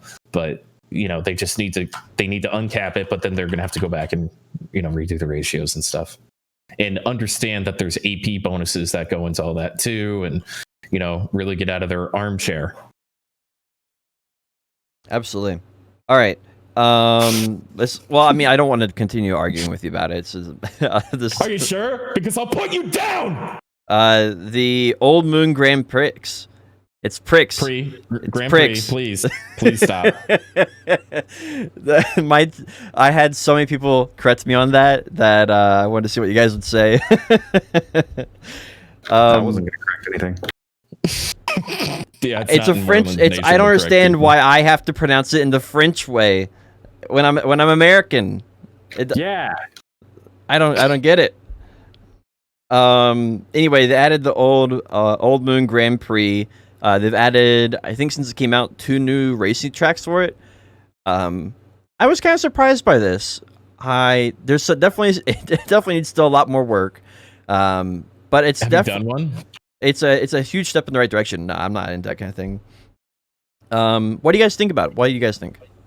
I don't like that it's like a separate type of horse. I don't know, dude. Like, I want this game to have a cool horse catching and horse breeding system. Like, just copy some shit from Final Fantasy VII. Or like, it's not that hard to come up with a system where you can breed pets and like try to get better stats, and then like a person with a really good horse is faster and it's like impressive and it's something you can work towards. Like, they could make this an entire interesting sub game like bartering that people would go like balls deep into, but instead it's like, okay, you get this new type of horse that's not related to any of the training you've done in the last 5 years, and this new type of gear that's not related to any of the gear that you've worked for your regular horses, and everything caps out. And I don't know, like, the rewards are sort of decent if you win all your races. Personally, I feel like it's a big miss. Yeah, if I get bored reading about something in the patch notes, that's about it for me. Let's have you have a different horse that has special abilities during this time, and you can win these things, so you can have a capped chance at a 3% T10 thing. At what point is any of this supposed to be appealing? Like, if somebody's super into this game only for horses and life skilling and all that kind of shit, and there is a section of those people, they could be enjoying it. But I'd have to, Kimmy, if you're around, I think I've got one person in my community that enjoys it or has done it or at least considered doing it, and that's about it. So I applaud them for trying, but once again, BDO, we were so close. I think I think it's a good app description. It's so close. I think it's a good step in the right direction.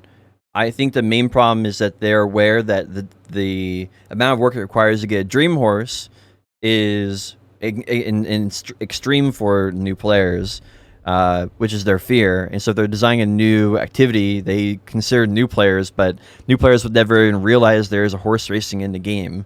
That's on particular channels. So I think their concern was that, and I agree with Moreland on that. Having different horses for it is just ridiculous. I think it should be the same horses, and I think they just need to fundamentally go back to the drawing board, rebalance all the horses, and make it where it works out properly. I think they looked at one part of it and tried to keep all these legacy systems without actually thinking about how they need to be fixed or reworked or anything. They really looked at surface level and what they could add on to the structure instead of rethinking how it all needs to be changed to fundamentally support the horse training life skill. I do think the AFK food is really cool. The problem is that you have to win 4 horse races, which I don't know how long it takes you. 4 horse races, though, you have to win, be first place, in order to get both foods for one night of AFK riding around on your horse for an elixir and food. That just seems like way too much work for that. So I hope the problem is that this is how so many ideas are in BDO. It's like they get to the point where it's almost good, and then they stop. And I feel like that's what they did with this one, along with so many other ideas. Well, it kind of fucks me off that there's so many things that are glaringly wrong, capping Mercs and Siege, and they're paying so much attention to this. And there's like core things of this game, like combat. They even say it all the time, combat and grinding. And all that is like the core part of the game. It's what is the most exciting and all that kind of stuff. And there's just these the fruit has rotten. It's been hanging so low, and they're just weeks and weeks of development and redevelopment on horse racing.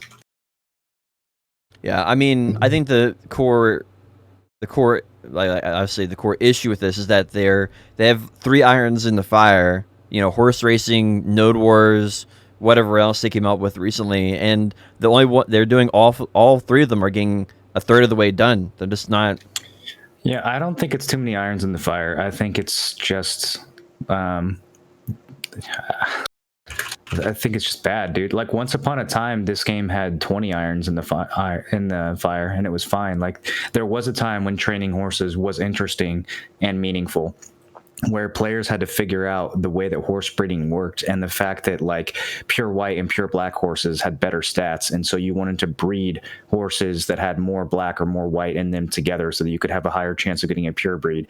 And there was also a bunch of strategy with like fishing and where to go and which rod to use, and like there's a whole fishing Discord of people who research that shit. There was 10, 12, 20 different gathering rotations that were viable for different reasons. Like there used to be a million different ways to play these systems that were all interesting and cool. They weren't always watered down and boring like they are now. This is a new problem. I don't know if like the talent just went over to BDO Mobile or something, but this stuff isn't that hard to fix. And there is a version of this game where it all worked. They just haven't been able to get back to it for, a while. Yeah, I agree. I'm really curious if it's just a new player focus. They just want to simplify everything down to the point where, I don't know, it's just not fun for anybody, and they just don't realize that because of the, I don't know, the development process they're going through. Because everything getting simpler definitely doesn't make things more fun. If that was the case, then, the simplest thing in the world is to sit in your chair. That's not a fun activity to do. Unless you spin around or something, you have to add something else to it. My point though is that like they're simplifying BDO down to the point where it's not fun. They're the complexity adds an element of fun to it. Anyway, they added some complexity recently. Is that why your camera's off all the time while you play the game? Because you're spinning in your chair because you get bored? They talking about interesting things. They added a new egg quest to BDO. So now you can repeat this egg quest and go around and get chicken eggs. You have to go, if you get too close to them, startle them. Oh, you startle the chicken, and then he won't lay an egg for you, and then then you get less eggs, so it takes you longer to do the quest. So sounds like my last girlfriend. If I wanted to chase chickens, I'd go play Fable. True. Anyone? I think the main thing is I like the idea of being able to go out and do an activity like the milking, right, and be able to go out and get an item. But this being a quest is the completely wrong implementation of this. This should have been gathering, and it should have decreased your energy, and that should have been how you got your eggs. You basically exchanged time for eggs, and I feel like this is a really big oversight in the fact that it's just a repeatable quest. I don't know. I go on the central market and I put a pre-order in for eggs, and even sometimes there's a surplus, and anytime I'm negative on eggs, I just buy them. Yeah, I sell my eggs to the marketplace. I don't even use them for anything now. Yeah, so if people want to go chase chickens around, and if eggs every morning for breakfast in real life, 6 with the yolk. What?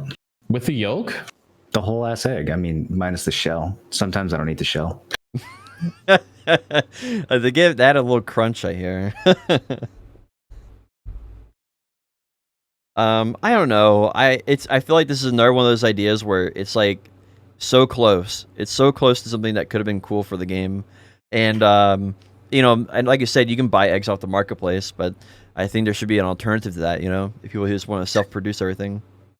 No, I don't think this is cool. I don't think it's close. I think there should be a patch of cows, just like there is a patch of sheep. And when you kill those cows, you get red meat and you get milk, and then when you kill the patch of chickens, you get bird meat and then you get eggs. And you can do it passively, or you can go out, spend energy and do it. The milking cows is one of the worst fucking things in this game, even though they buffed it to make it reasonable to put in some stopgaps. If you're not willing to do Valencia meals and Balanos meals like me, I'll still go out and milk a cow every once in a while. But if I could just go kill some cows and hit it with a butcher knife and get some milk, that would be fucking great. It's a video game. It'll be okay. Just like any other version of Gathering. So, I'm not chasing chickens and I hate milking cows, but I'm willing to milk cows because I run out of milk pretty fucking often. And I appreciate that they give me other opportunities to make milk. I still have a hole in my supply chain with that, but the eggs thing is close enough if you have both of the nodes running and you keep your game on 24/7 to where you barely ever have to buy eggs. I think that chasing chickens would be fun if they laid golden eggs that turned into 100 Kaffir stones. I mean, another version of this could just make into AFK processing, right? You go up and you milk a cow, and then you just AFK process on the cow, and then you can just for like 10 hours? You're just milking a cow for 10 hours? Have you ever milked a cow IRL, dude? Yes. Really? Actually, yeah. Why? But I mean, like, I think there's other solutions that can be somewhat more immersive to the game experience that BDO's core experience, either gathering, processing, whatever. And that could be for eggs too. You can make where you could do AFK eggs, and your character just walks around in the field picking up eggs or something. I don't know. Anyway, I think that the idea of having another way of providing eggs to the player that is not from a node, I think is good, right? I think I would like to see something where it's not a quest, but just an activity in BDO similar to going out and gathering meat, right? I think we're on the same page on that. Yeah. Weird. BDO, you guys want to? Is there anything else for updates that we've received already? Not Global Lab stuff, but we've received already. That you guys want to talk about?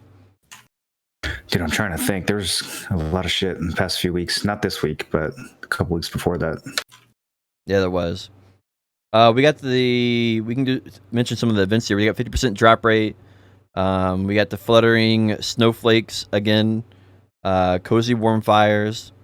And there was a few other minor events. I think they've released like 3 new costumes, if I'm not mistaken, and family inventory space. Did you guys buy any space for the family inventory? Or I haven't even unlocked mine. I could give a fuck about family inventory, dude. It's so useful. The more I use it, the more I want to buy more so that I can use more. Right, so I'm not going to unlock it because I'm not going to buy anymore. I'm not going to spend money on that shit. I am. I'm going to spend lots of money on it. He's being sarcastic. Okay. No, you should see my family inventory. What do you have in that? I've spent more money on family inventory than I have on, like, the last 18 months of my spending in BDO combined on everything is less than what I've spent in family inventory in the last 2 weeks. Bullshit. I didn't believe that. What do you have in there? We stopped buying crons and artisans and all that shit. Okay, all right. Family inventory. I got all my scrolls in there. I got my food in there. I got my pet food in there. I can finally have more than 192 slots on my warrior. Have you seen my warrior's inventory? If I don't have at least 400 inventory slots, I cannot keep track of anything in this game. The family inventory is honestly rescuing me. I will say that I was considering buying the weight expansion just so I can put all my grilled bird meat over there and I can use that on any character. But that's really the only thing I can possibly think to use it. So they came out with inventory slots. You can expand the inventory slots on your family thing. Because I thought they came out with weight. They came out with weight is what they came out with last week, not this week, but last week. So you can buy weight now. I forget how much you can buy. I think it's like 300 LT or something. Let me check. It's a lot, bro. You can fit so many. Honestly, it's all the scrolls. It's my fucking blessed scrolls, my 530s, my loot scrolls, my other kind of loot scroll, my event loot scroll, my combat XP scroll, my event combat XP scroll. Like, there's so many scrolls everywhere on all my alts, and now they're just in one tidy location. That's true. And that would be nice. I am thinking about buying the 300 LT though, because 300 LT will be plenty. You can put your red battlefield seals in there. You can put your node war medals in there. You can put all kinds of random shit in there that's not even like relevant to your alts. It's amazing. I don't know how they decide what goes in there and what doesn't, but I just shove everything in there now. And when you buy your inventory weight, make sure you use code MorelandTV for 5% off. Look, I'm just saying that inventory has saved me way more time and silver than fucking buying cronstones has. I will be honest with you though, I just leveled all my characters up to professional processing, and I had to run every single one of them over to Rock Post so I can get stuff out of Valencia Bank, because I had my life EXP scrolls there. That's where they were. So I had to get everyone and walk them over there, and that's how I got their processing leveled up. Couldn't you have just move them to Velia or Heidel altogether? The life EXP scrolls? Yeah. I don't know if can you transfer things from there? Maybe, but I just walked them over anyway. I just walked them over one by one. No, like just okay. So if you want to do it that way, just take one character, grab all the scrolls, and then bring them to Velia. Yeah, that would have been smarter. Yep. I actually found out I had more in Heidel, but I didn't know that at the time. I don't know how to have a conversation with you. Let's move on. I'm trying to think if there was anything else. I was trying to buy some time to see if there was anything else we mentioned that we didn't catch update wise. You walked every one of your alts to Shakatu. Well, I didn't. I already half my characters had professional processing on them, so I had only walked like maybe six. Instead of just getting one and moving them to a more central Listen, location. all right. Do every single one of your characters have professional one processing or professional one cooking or artisan gathering on them? All my characters have that. All of my characters. My have methods might not be cooking. convenient or conventional, but they get the job done. All right. They get the job done. I was very bored on my Infinite stream, all right? I did a lot of stuff. We're currently trying to get 10,000 family fame so I can have 2,000 free VT on my central marketplace. You're the reason I drink.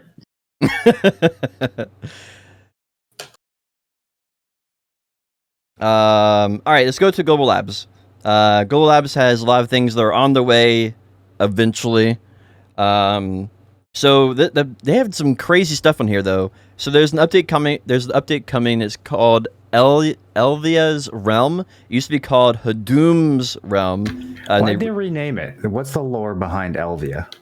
Elvia is like another location. It's like an alternate realm or something like that. I guess. So Okay. I think Isn't that what Hadoom was? Yeah, that's Hadoom was named after the dark god who, had his own realm. Who the fuck is Elvia? Well, Hadoom is one of the gods in the realm. Hadoom had a Sylvia. gender change. So there's several different people who have power inside that area. Hadoom was one of them. And so the area that they were talking about is Hadoom's influence has taken over Serendia. Hadoom's influence is not over all the other areas yet. So that's why they wanted to make that separation, call it something different, I guess, because the actual land is called Elvia, or the realm, or whatever it is. I don't know the full lore. Yes, I was worried they weren't gonna. Yeah, I was worried they were gonna pick that up. I'm happy about that. I still can't remember what the realm that we're in is called, but I know that the other one's Elvia now. What is the world of BDO called? Does anyone know? Azeroth. It's Azeroth. Oh, okay. Wait, that you gotta be joking. Is that real? I don't know. Yeah, it's kind of a weird coincidence that the Korean name of this game just happened to translate into Azeroth. I don't know. It happened in New World and in was it World of Warcraft now? Both of them have used it, so I wouldn't be surprised, honestly.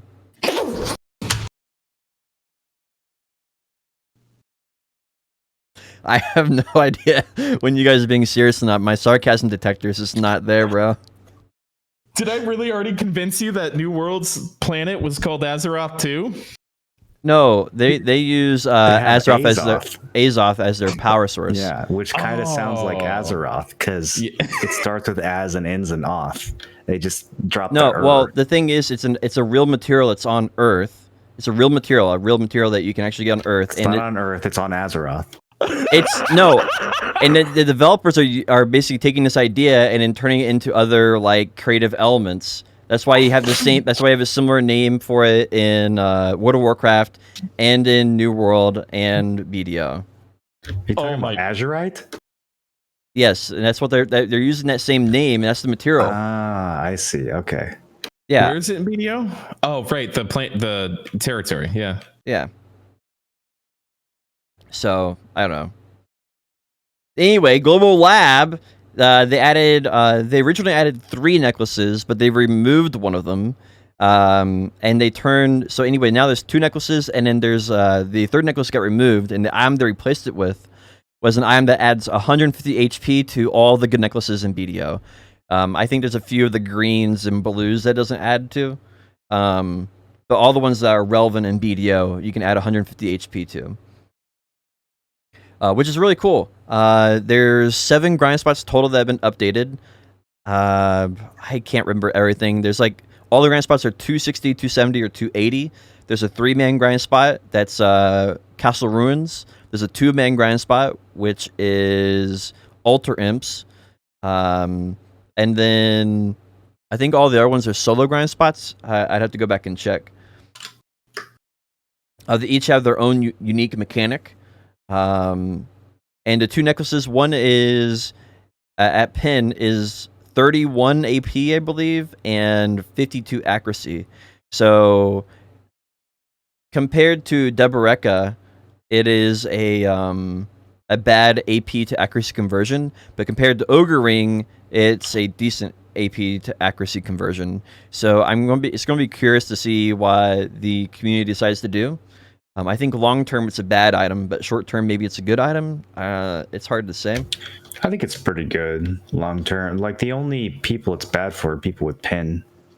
Even compared to Deboreka, it's pretty good. I was looking at it last night, trying to figure out how I'm going to get more accuracy, and I think it's a decent choice. It's all going to come down to what the market value of the item is. The other necklace to add is a Binchos with, I think it's 2 more DP, and it's yellow now. It's a yellow grade. I think it's 2 more. It's a DP. shine necklace. Yep. So it's the current. It'll be the new best in slot for defense builds. Binchos is currently the best one. I mean, Ardent Sissels, I guess, is arguable. I think the thing that's really interesting here is the HP added onto necklaces, because that really increases the value of other necklaces.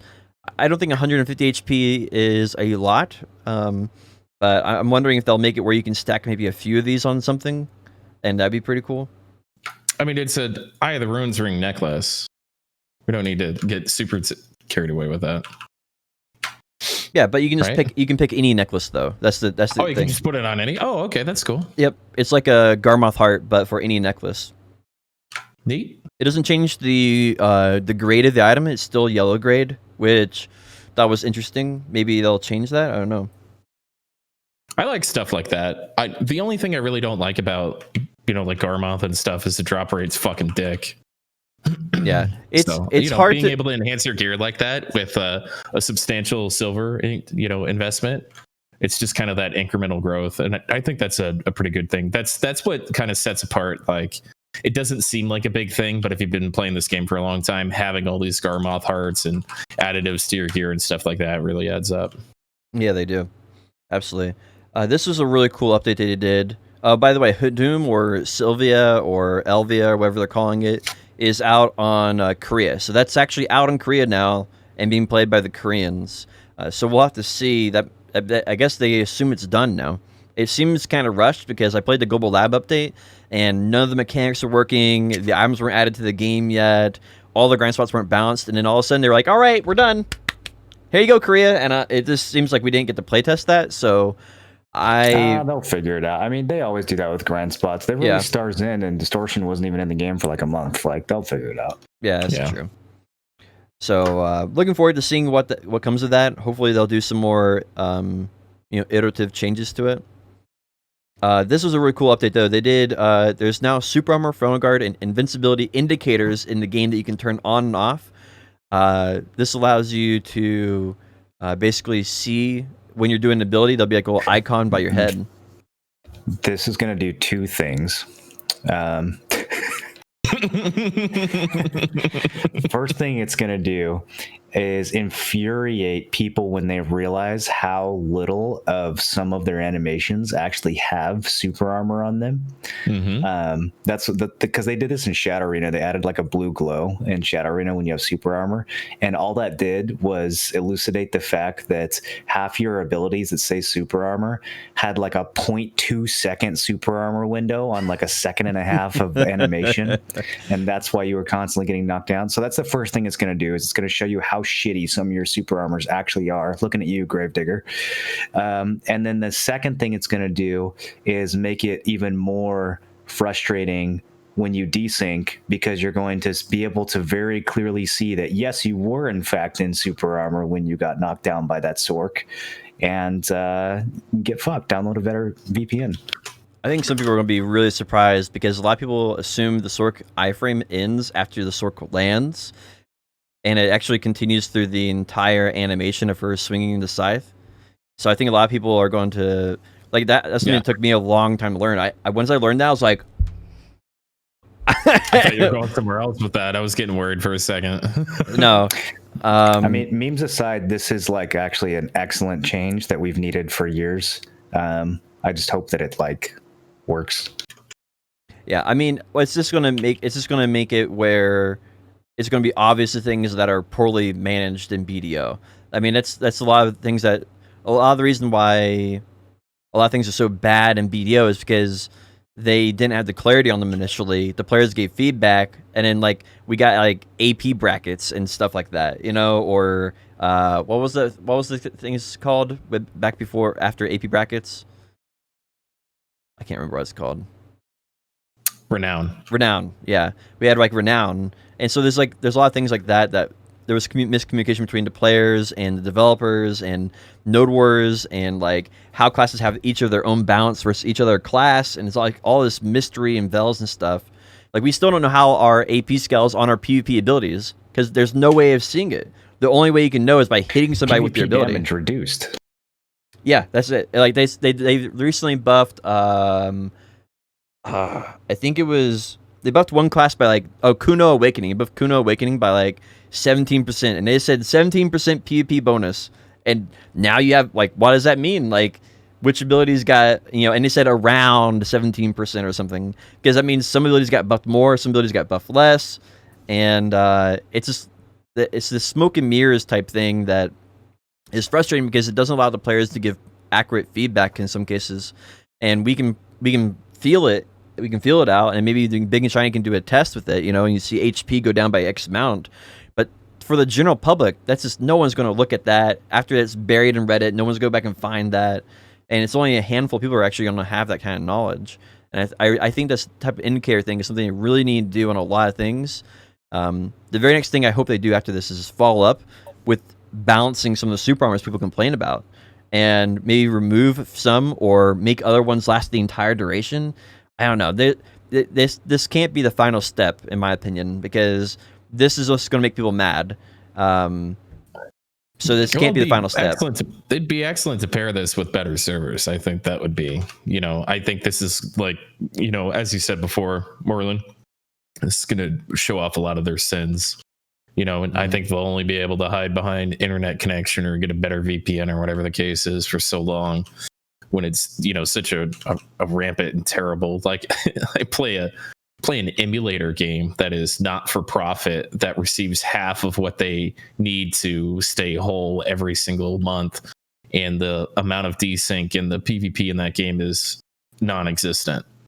So how is one of the most wealthy developers, games, etc., in the industry not able to have any sort of consistency when it comes to their PvP, netcode, desync, all that kind of stuff? Just food for thought. I'm not complaining. I do think this is fun playing video. Like many things, I feel like this is a step in the right direction. I hope they have another follow-up step to this after it's implemented into the game and to get some feedback.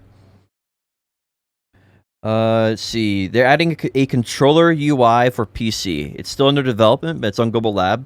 I think that is an excellent change. That's something that they've needed for a long time, to have a completely different UI for a controller.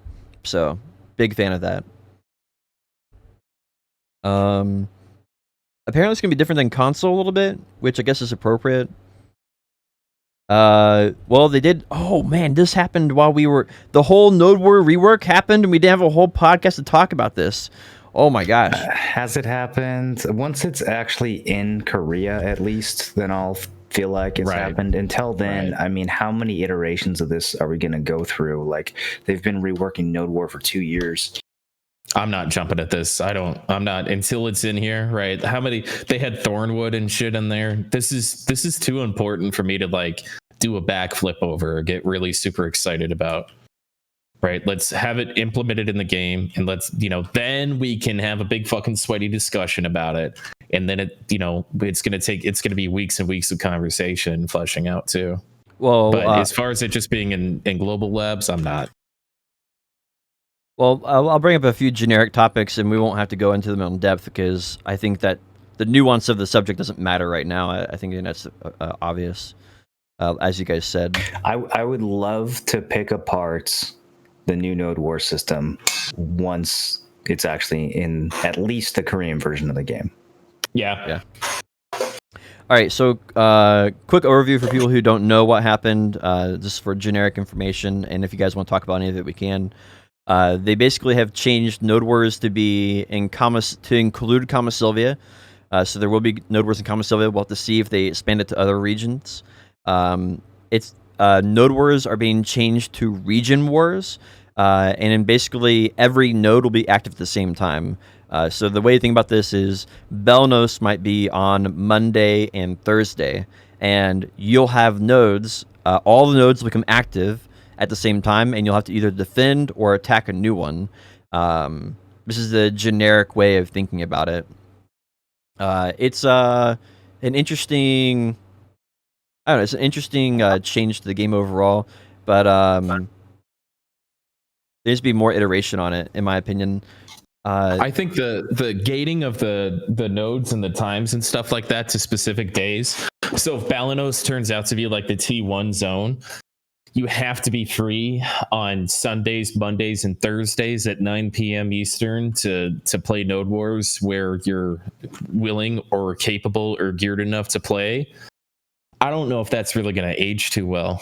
We have to see how it fleshes out and what the final release is, but further restricting when you can do Node Wars may be a little weird, but that all has to do with what they do with the Merc system. And I assume after 2 years of it being a fucking disaster, they're going to do something with it. But that's a major concern from like a GM standpoint is the schedule and scheduling with current guilds. Some people only show up. You have off days, you have on days. Will it flesh in and be okay? Is it going to alienate a large proportion of the PvP community and when they can play and all that kind of stuff? So that's going to be a pretty jolting thing for a lot of communities and PvP guilds, I think, at least in the early days. I don't love that. I think that's definitely a concern. I believe that if it's fun, then people will gravitate towards the activity, and that's the main thing. Is it needs to be a fun activity with no desync and stuff, and it needs to have a reward attached to it. And actually, the reward is debatable, but it needs to have some type of accomplishment attached to it that players can feel good about, both personal and guild-wise. Anyway,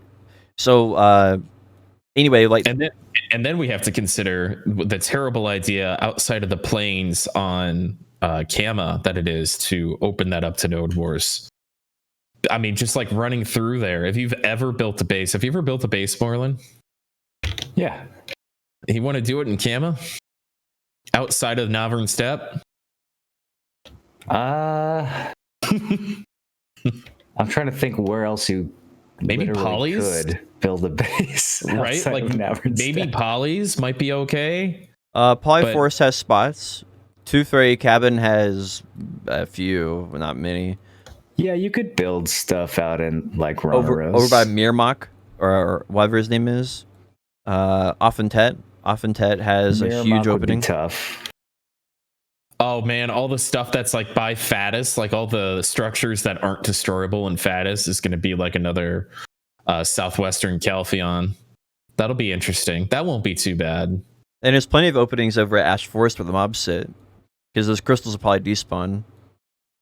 I guess so. Where it's really thick with forest, it's kind of weird for watches. I definitely think like Montrum Forest, like area up to like Lemuria Guard Post, that's gonna be a mess. Like I just can't think of any spot you could even place one hardly, or maybe you can place one with a peg. We can put pegs up in the Voltara Mountains. Oh, dude. Be like Valencia, the western part of Valencia. But the other side of that is Navern Steppe is probably the one place I've wanted to Node War the most, because it's like a safe zone-less Balanos, basically. It's going to be good. That's such a cool area, dude. I wish that they would revamp the mobs in that region at some point. Yeah, I want Featherwolves to be a full rotation, or maybe something new. You want something new? I don't know. I guess now that I'm looking at the map, that's not going to be as bad. I definitely think the thought. Montrum Forest area It's seems like spots. complete garbage, though. Right, but like Shady Tree down in there, Lemuria Towers, that'll be okay. Lake Flonder will be okay. Central Lemuria Camp will be meh. You know, the northwestern part will be fine with some elevation. Z-axis in this game sucks, but Valterra Mountains and stuff's going to be bad. Gaivan Rossia node is going to be the most crazy node ever, bro. Oh my god. I can't even imagine how that's going to work out. I know a streamer that used to be on this podcast that loves that area. Probably start a guild of only node warring in Gaivan Rossia. To go over some more of the generic stuff, they're adding Kama Sylvia to it. It's the entire region goes to war. All nodes, you can fight over all nodes in the region. So every single node will either be a forward operating node or it'll be a starting node. There's basically two different ones. So there's going to be a set number of starting nodes, and then there's going to be other ones that can only be captured if you already own a node. So they're like a forward operating base. And this means that you can have multiple bases. So this means you could have one base that's a cannon base, one base that's a horse base, one base that is pure defense base, one that's a respawn base. You could have different bases, and you can capture up to 10. So it adds a lot of diversity and strategy to it. I have no idea how this is going to work out at all. So are you in game, Potion? I'm in game right now. Okay, pull up your map if you can. Yep. So in the upper right-hand corner, you go to Node War Information. Mm-hmm. And then go up to Balanos, just for ease, right where Kron Castle is. Sure. So if you click on Kron Castle site, Eswa Hill, Forest to Plunder, and Heidel Pass, it's all that same area that's oddly in the shape of Africa, actually. And then when you move over to Coastal Cave, it's like the other half of Balanos. Sure. So my question is it going to be are we going to be playing on the Balanos Territory War map, which is a little bit different than this? And then these are just going to be like where you build your base. Like, how is that? Because you can't have 4 active nodes that all operate off the same chunk of land. Yeah, so I think there's probably going to be a rebalancing that happens with that kind of stuff. But for example, if you go up to Coastal Cliff, that's not a node war territory right now. You can't capture it. And so that will be like a forward operating base in a new system. And the reason we know this is because they had different screenshots, and they explained that some of them were starting locations, and they listed how many starting locations there were in each territory, but they didn't tell us what nodes they were, I don't believe. And I think that's all subject to change, so that's the nuance of that doesn't really matter. Right. So the point I'm trying to make is there's a lot to consider here. And I hope that the reason that they've taken so much time with this is because they are trying to execute it as best to their ability as possible. And they've thought about things like having all of these nodes operate at the same time and how that interacts with themselves. And is a guild ever going to be able to get out of a territory and stuff like that? So we'll see. It'll be interesting. This is why I don't want to dive too much into it right now, right? Is this going to fix the way this is structured, the way you lock into certain regions and whatnot? Is this going to fix siege guilds dropping on like T2s and like pug stomping, or? It depends if it locks you out. So if you play on tier 3s right now, does it lock you out tier 2s? No, I don't think so. So it would only lock you out tier 1s is my understanding right now, right? Yeah. So the only region that'll be protected for new players will be Balanos. That'll be underneath the current system. But like, I guess my point that I'm trying to bring up here is that they're trying to schedule different days, and you have to, this is the question you have to ask yourself: can an alliance allow guilds to take more territories? And if the answer is yes, then you have a flawed system, because that is the current system that we have. And so you could have 25 members on Balanos, or we'll say 25 members on Serendia, 25 members on Medea, 25 members on Caltheon, and 25 members on Kama Sylvia, and have a huge alliance and still own 10 territories in each of those regions. No, and that's not smart. That obviously would be a huge coordination challenge to make that happen, but it still doesn't solve the problem where new guilds have to join an alliance and get all their members siphoned up the power pole up to stronger guilds as time grows. And right now the problem is in current BDO is that new guilds get all their members siphoned off into these bigger guilds, and they can't grow their guild into a competition. Okay. Hold on, buddy. This is why I don't want to do this. Let's wait for this to actually come out. As Moreland said, at least in Korea, before we start like creating problems when we don't even know if the parameters for those problems to exist are even there. Well, so just the reason chill. The way they're doing right now is they're doing 2 or 3 node wars a day, and then have one day to do all of them. Correct. So like for example, this is an example. Monday might be Belanos, Serendia, and Caltheon. And then Tuesday might be Medea and Valencia. And then next day might be Belanos and Kama Sylvia. So the idea is that if you took an territory in Kama Sylvia and you took one in Belanos, you would not be able to defend it because there's 2 different days to defend. I think the entire point of this entire thing is once you are in a territory, you're locked in a territory. I think that's what it's supposed to be, if I read it correctly. I could be wrong. Again, really like just to wait for this to flesh out a little bit longer before we That's fine. You're not, to answer your question though, you're not locked into a territory. You do have to own territories in that region before you can go for the siege. You can't go to siege unless you own an area, a node in that territory, but you're not locked out of it. I guess. Okay. Well, we'll see what happens next week. You know? Yeah, for sure. It's an iterative process. The big thing here is that they made it where it's a region warfare. That's the big news here, and that all nodes will be active, and that's all subject to change, of course. But that's how they're currently doing it. The other thing they added is once you successfully capture a starting node or like a foundation node or whatever they're calling it, you actually have an NPC that appears at your home base.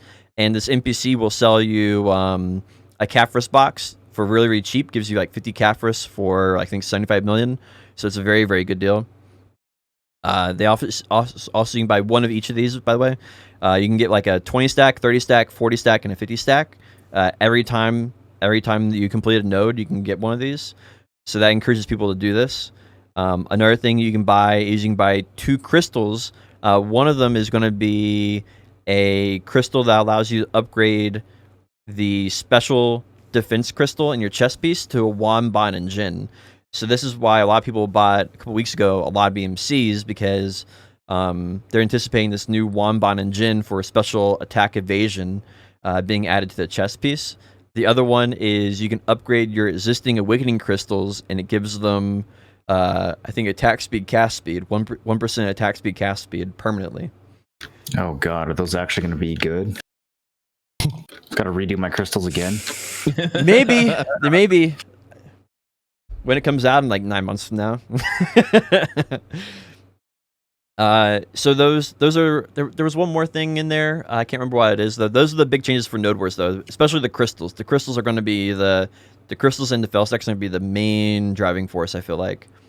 Yeah, I feel like we have that conversation pretty often here, where like the fun of PvP should be the reward of it. But you know, if they want to give you some 20 or 30 or 40 stacks, or you can buy a Caphras, you know, if you're successful as a team, you know, everybody benefits from it. I'm good with that. I think that builds camaraderie, and I think what really misses the mark right now is guild identity.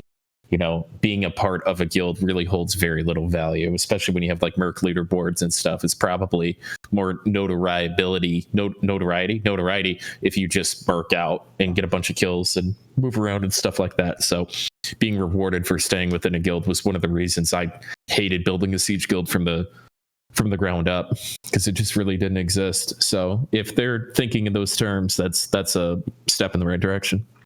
That's about it. Obviously, they're going to go through a lot more changes, and I do not think this fixes all the issues, but I do think it does one thing very, very important, which is it actually inspires players to try PvP again and Node Wars again. And I think that's something we haven't had for a long time in BDO, is something that actually inspired people to try pick up BDO for PvP again. I'd maybe go with curiosity over inspiration, but sure. I applaud your enthusiasm. I mean, I think that I'll go back to the hope thing. There's a lot of things that I have a lot of hope for, and it's just a matter of if they deliver on them or not, right? Fair enough. No, if there's anybody who has hope in Node Wars being revitalized and fun again, and you know, from doing them for 4 years, winning all the territories, doing all that stuff. It's me. I want this to be changed up, different, and challenging in a way that's, balanced and not oppressive, which it has been oppressive this entire time. So we'll see. Moving on to the next topic. They reworked Kudum. Kudum now has a nightmare version of Kudum, and I'm pumped for this. Not because it's actually good, but because it has the first real raid mechanic in BDO. Okay. So it's just one simple mechanic. It's not crazy, but it's an actual mechanic. There's basically Kudum will be one of two different colors of energy. He's either going to be like cyan energy or like yellow energy. And based on that, he's going to drop these little clouds of energy they have to pick up and deposit into the right side. There's going to be a right side and a left side. And the right side will be one color, the left side will be another color.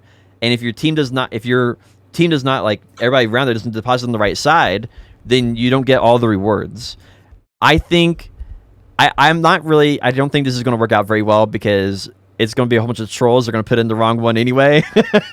But I'm really happy that it's a raid mechanic in BDO now, and it kind of proves that they can do it, at least fundamentally.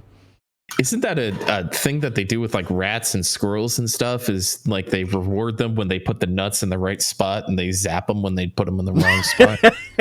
It should just kill you if you put it in the wrong side.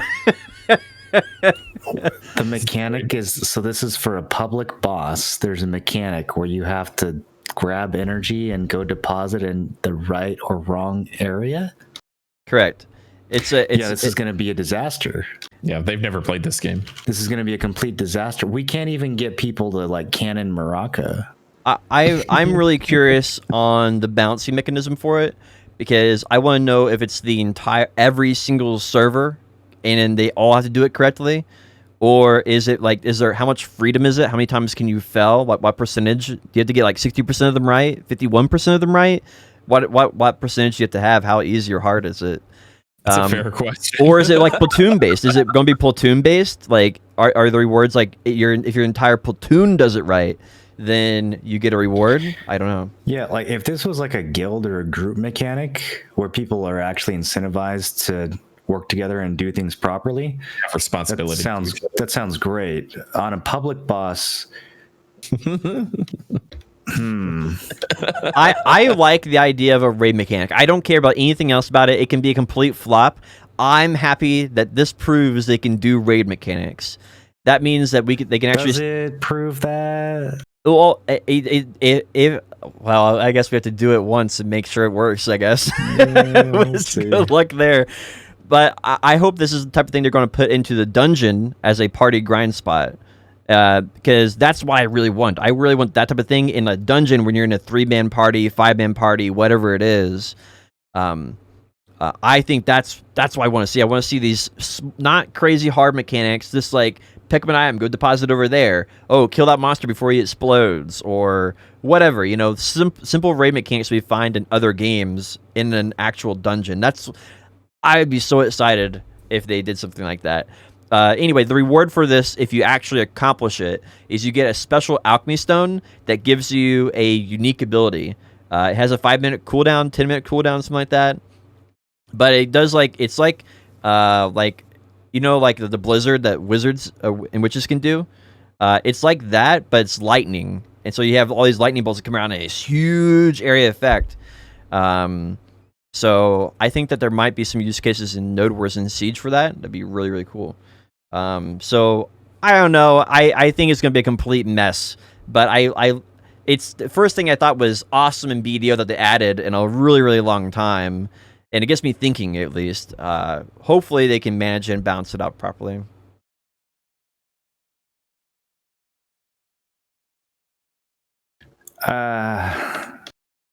Yeah, I don't know. Do you guys remember the guild often Tet boss, where that was like kind of had mechanics and you had to like use your match lock, and then there was like leaderboards, but then people found out a way to cheat, so then leaderboards didn't matter anymore. But for like the first week, it was kind of cool. Any of you guys remember that at all? Yeah, they had a shield on them. You could damage different legs. Yeah. That was neat. I enjoyed doing that with my guilds. There's no fucking way I would ever do it with a bunch of random people. But if they wanted to like bring back guild bosses and have a leaderboard for it and like give rewards to the people who killed them the fastest, I think that kind of shit is fun. I don't think world bosses need it. That sounds like a disaster, but I guess we'll see. Yeah, weekly leaderboards for that. Here's what they need for world bosses. They need a DPS meter that is public, that everyone can see. And when you die, you get penalized on your overall score. And then whoever does the most damage gets the best loot. Yeah. That's how they make world bosses. Yeah, that's how you make world bosses interesting. Or make it guild based. Make it where your damage meter is your entire guild, and it's per server. No, fuck that. Ah, that's what guild bosses are for. We're talking about world bosses now. Yeah. Oh, that makes sense. Yeah, you have a guild boss world version. Bosses should be a competition against everyone else in the server, or at least on the channel. Yeah, actually, yeah, it makes a lot of sense. I like that. And it should be a flex. Yeah, something like I don't know, like sort of like you see like a leaderboard, who has the most DPS, what your current score is. Yeah, you ever play WoW? Yeah, I've seen that. Yeah, they have the whole like healing or DPS or tank damage or whatever. Threat. Yep. Threat meter. That'd actually be a really good solution as well. Maybe they'll do a guild boss variant of it, because that'd be pretty awesome. Do a guild boss variant of that. Man, it doesn't take much to get you gassed up, does it? Nope, not at all. I'm just hungry for anything new content at this point. I got some content for you. Oh yeah. Well, the next content update that we're probably getting is 6 add-ons for the Awakening. So you'll be able to choose all 6 of your add-ons for your Awakening now. They're still the wrong skills. We already got that. That was in this week. Oh, that was this week? Oh, I didn't see it in there. Yeah. Oh, I missed it then. Yeah, it was huge. I need actually. I just went to my skill thing and it wouldn't let me. What do you mean it's the wrong skills? I can't get my 30%. It's still like a dog shit fucking thing. I can't get a 30% unless I use a bad skill to have as an add-on. Or my T3. Oh, no. What we're talking about is all 6 of your abilities now can be Awakening, or all 6 of them can be Main Hand. You can choose. Well, all 6 of them could always be Main Hand, but now for Awakening, you can get 3 more Awakening add-ons instead of Main Hand if you want. So it's a small buff to Awakenings, basically, especially for classes that never use their Main Hand. It can be a pretty substantial buff in some cases. Mm-hmm. It's a lot more add-ons. A lot easier to manage everything. Yeah, I think it's definitely one of the subtle buffs to Awakening that Awakening needed to be more on par with Succession. I don't think it's going to fill that gap entirely, but I still feel like Succession's that. I feel like Awakening is that they've been buffing Awakening pretty much for the last year straight. For PvP, I think the Awakenings are insane in a lot of cases. Not all cases, but in a lot of cases. But for PvE, I think Successions still largely dominate. What do you guys think? That's way too general of a statement to. I did make a PvE tier list, all right? Oh, don't even get me started. We're going to have a 3-hour podcast about potions tier list. I could pull it up right now. You're really trying, aren't you? You're really trying for it. Well, we're out of topics. I don't know. What do you guys want to talk about? There's like this whole other games thing. We could fucking talk about something else. If I see, like, I even go on Twitter and it's just tier lists of like Super Smash Brother characters or candy bars. Like everybody's pumping out tier lists that are fucking wrong and meaningless. The last thing I want to do is talk about some fucking tier list. I think I'm going to make a BDO streamer tier list. What's the criteria for being high or low on it? Probably do it pretty much based entirely on headwear. Headwear. Yeah. Let's see. Define your terms. Like hats, glasses, gamer goggles, that sort of thing. I got a really good hat. Yeah, I need to To be get honest, this hat didn't age well. This hat did not age well at all. Whoa. Yikes. Well, this podcast just got demonetized. I'm trying to think. Yeah, I'd be interested in a headwear tier list. Who would be number one? You actually want to start rating streamers on this podcast? Let's go to the next topic. What games you guys been playing? I mean, if we want to move on to our games, what's been going on that you guys been paying attention to? Isn't New World doing something? Yeah, Probably. dude. Right. So they have another alpha. New World has another alpha, right? Is it NDA again? And it doesn't matter if you were invited in a previous thing. It doesn't matter if you've pre-ordered. It doesn't matter if you're Jeff Bezos. You just don't get in. That's basically what it is. It's basically what it is. Is out of the entire community from Aftershock that played, right? There's only one person in the Discord that is interested in replaying with all of us that has been invited. And so there's a link that went out, and you check your Amazon account to see if you're getting invited to this round of beta, or it's an alpha. It's technically an alpha. So have they just stopped pretending like the game's going to get released? Because they had like 3 or 4 release dates last year, but I haven't heard anything since then. Since the open test where everyone was like, "Hey, this game's not that good." Like I haven't heard anything since then. Yeah, I haven't either. I mean, so this is supposed to be a fairly large test, I believe. Is it alpha? Yeah, it's because everybody who pre-ordered is supposed to be in the betas, and so they're still in loopholes. Right. Yes. Yeah. So I'm not happy about it. Obviously, I'm not happy about much these days, but I feel like there's so many games that have been in alpha for 6 years. I don't even know how to keep track of them. But it's like Camelot Unchained, Crowfall. Ring. Like, are these games going to come out? I don't know. Camelot Unchained, I don't think it's ever coming coming out. out. Demo for Camelot Unchained the summer of 2018, where Mark Jacobs was like, "Look at this! I have 180 FPS, and there's 300 people on the screen shooting lightning bolts." Like, that was 3 years ago, almost. Yeah. What? I don't know. I don't know where these games are going. I think the only thing that actually has a shot of getting released anytime soon is Lost Ark and Elion, I guess. Oh, and Bless. yeah, Elion's already out in like Korea, right? Yeah, I think that's gonna come out this year. Lost Ark's looking pretty good. Out.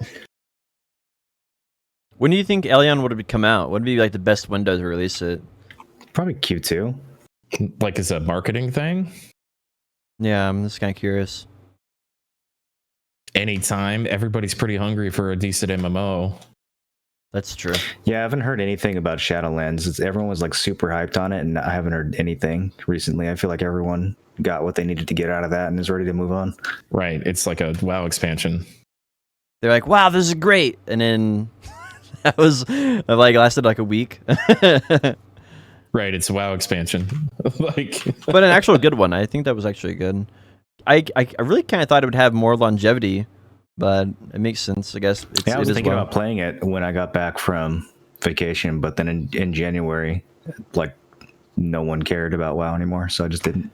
Apparently they're doing Burning Crusade this year. Yeah, that's gonna be fun. I'm waiting for the official announcement so I can figure out if I need to re-roll a new character or not. yeah, I'm gonna play that with Moreland. We got a bunch of boomers that are gonna play that together, dude. We might even be able to do our own raid. We got so many boomers that are gonna be playing that. We'll be able to do Karazhan and ZA for sure. And there's some like really good rewards that people want out of there. And I don't remember enough for it to be like a substantial benefit for me to be in there. You know, like it was 15 years ago or whatever, and I don't give a shit. So it should be fun. It's going to be fun. It's gonna be fun. So if I don't have to level something, that'd be crazy because that level is rough. That's a lot of questing. My thought on this is like, are they just going to do one DLC like this per year? Like, are we going to get? I think that's what they're trying to decide, right? Yeah, they're trying to figure out how sustainable it is. I think probably they want to do fresh starts every like 2 years or something, and then Classic into TBC into Wrath, and then it's kind of a big question mark from there. But yeah, I mean, it's really hard to say. The interest in Classic, I think, has already fallen way off a cliff ever since TBC was announced. And I think it's too soon for people to want to actually play a Classic fresh start. They did a poll, and it was only like 20% of people said that yes, they wanted to do that. So I think they're just going to slowly do like a year of TBC, and then, you know, or a year and a half or whatever, and then do Wrath, and then maybe just start it all over again. I will kill my stream to raid call for a Wrath raid guild, dude. That is like the peak of my nostalgia. Yeah, there's a lot of people who think the game peaked in Wrath. It did. It really did.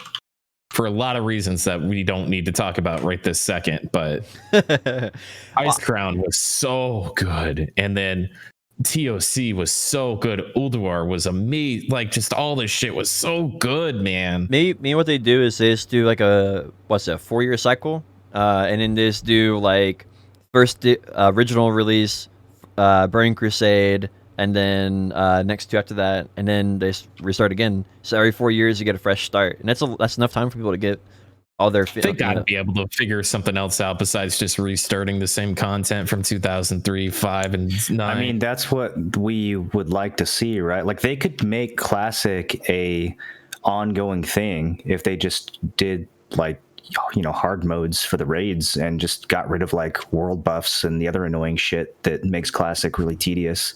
But, you know, it's like, I feel like time needs to pass for the no changes people to realize that the game actually kind of sucks with no changes, and that there's some various obvious ones that literally everyone can agree on. And then, like, once, you know, the spurginess fades, then they can actually make a change or two that's good for the game. And then I think it'll become more sustainable after that. Spurginess.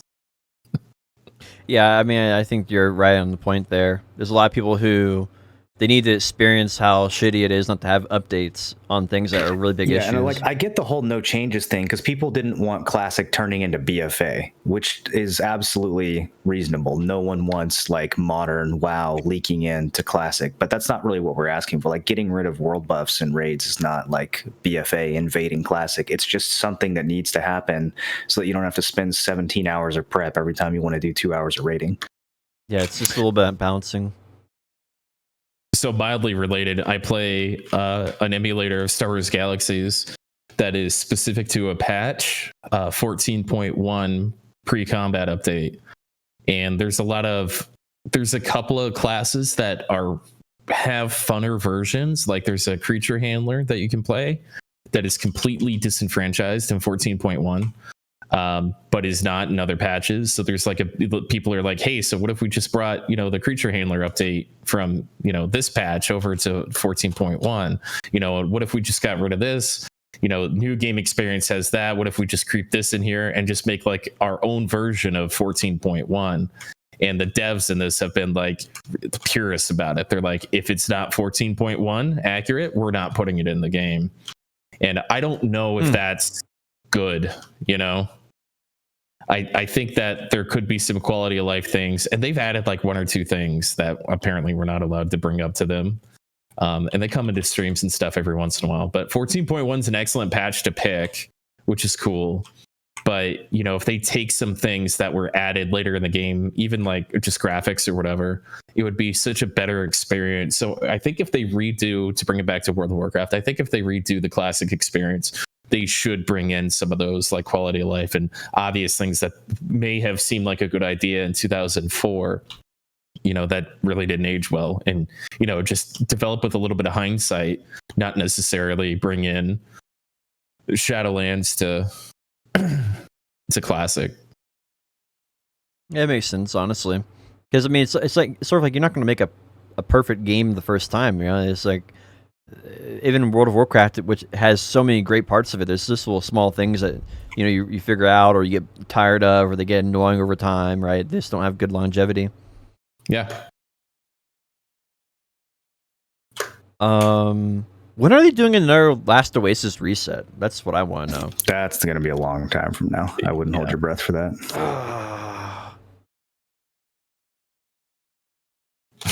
Any other games?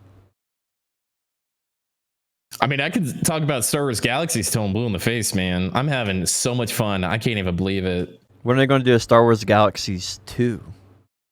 Right. So what they're looking forward to right now, there was some duping and some like bad shit that happened. And so everybody's kind of waiting for the wipe to happen. They call it 1.0 in Star Wars Galaxies, and it's going to be awesome. It's going to be so good to have like a really clean, official version of the game that just has this fresh start. It's a super, super, super grindy game, and everything you do is really, really rewarded. And since the game's not like technically going to be updated, there's no way to creep that out, you know? And so it's like I feel like everything we talk about and that we want out of an MMO, you know, it's got this kind of corny Star Wars theme over the top of it. But outside of that, it's a really great community. And I have a ton of fun. I'll pop into anybody's stream and everybody's super nice and helpful and all that kind of stuff. It's just top to bottom, you know, the MMO experience I really want. So, and it's truly fucking sandbox. There is no direction in that game at all. They don't make them sandbox like this anymore, man. They really don't. So I'm having a great time. I'm excited to get into some weird, sweaty 2003 PvP when I'm viable in 2 more months. I'm down for it. Outside of that, I picked up Apex Legends Season 8, and the problem with that for any Apex Legends fans out there is it's the original map, Kingsland or whatever it's called, and it's only that. The best map, which is World's Edge, is not available. You can't play other maps even in like pubs or whatever. So ranked, duos, trios, pubs, everything. It's all the first original map that's been updated a couple of times and is not very good, and it gets boring super fast. And so they previously used to rotate them out like every hour or so. And so if you didn't like what the map was, you just wait an hour. So they decided to go a different way with this time, which is, you know, fine, I guess. But as far as balance and stuff like that, they do a pretty good job in that game. I think it's one of the cleanest and best BR shooters, especially with so many of them like Call of Duty having problems and stuff. I think if you want just a really clean shooter experience that requires a little bit of teamwork, Apex Legends is the way to go. Sweaty ass game though, man. Sweaty ass game. I came to the realization this week myself that my favorite game has become World of Warcraft. Destiny 2. That's actually one of my favorite games, or maybe my favorite game, or used to be. But the thing I never liked about World of Warcraft is I don't like losing my experience every year. That's the thing I just never could get into it because of that. Yep. Yeah. And Destiny basically does that on a yearly cycle now. And so every year I basically earn my gear, and exactly 1 year later it's worthless. And I have to regrind it all out again, and it's just I can't get behind it anymore. I'm just demotivated to play it. Well, it's kind of like a classic, right? It's kind of like a reboot, which is kind of the best part. Like you just asked, when is Last Oasis going to wipe, right? You know what I mean? Like maybe it's just your perception of it. Well, the thing is, if I'm going to put a lot of time into a game, the more time I want to put into the game, the more I want to have to show for it.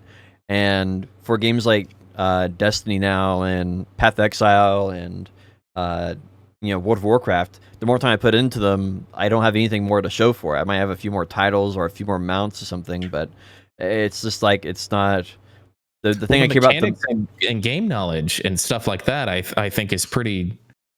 You know, being a veteran player of a game that has a hamster wheel for gear, you know, like in World of Warcraft, once you've seen the mechanics, you know the mechanics, and they just kind of recycled them, right? So you're more valuable of a player if you can recognize mechanics because you've been playing for a long time. You've got all these achievements, you've got more transmogs, right? You've got all that stuff to show off that you are that person.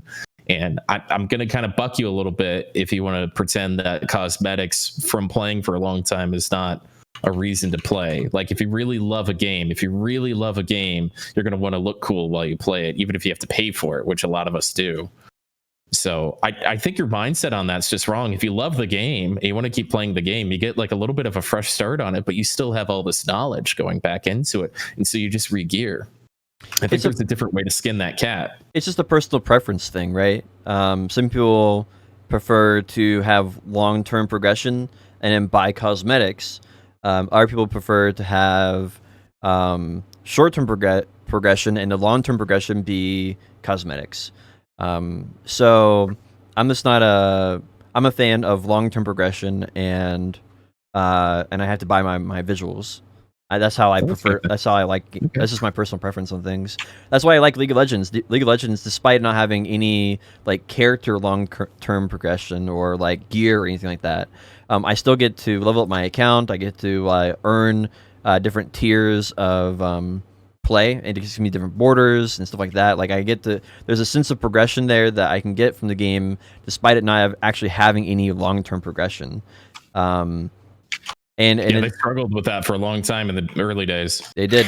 Having cosmetic progression was literally the entire end game of old school MMOs. Like, yeah, Ultima Online comes to mind. Like your progression in Ultima Online after the first, few months basically was just literally all cosmetic. It was, how do you get cooler looking gear? How do you get like doper shit for your house? How do you get rares that you can show off? Like, none of it had anything to do with making your character stronger until like years later when they added artifacts and shit. I don't know. I really miss that aspect of MMOs, like just the purely like, this is cool and not a lot of people have this or have been able to get this sort of thing. I like what they did with La Warzeka in BDO. It'd be cool if there was more of that stuff.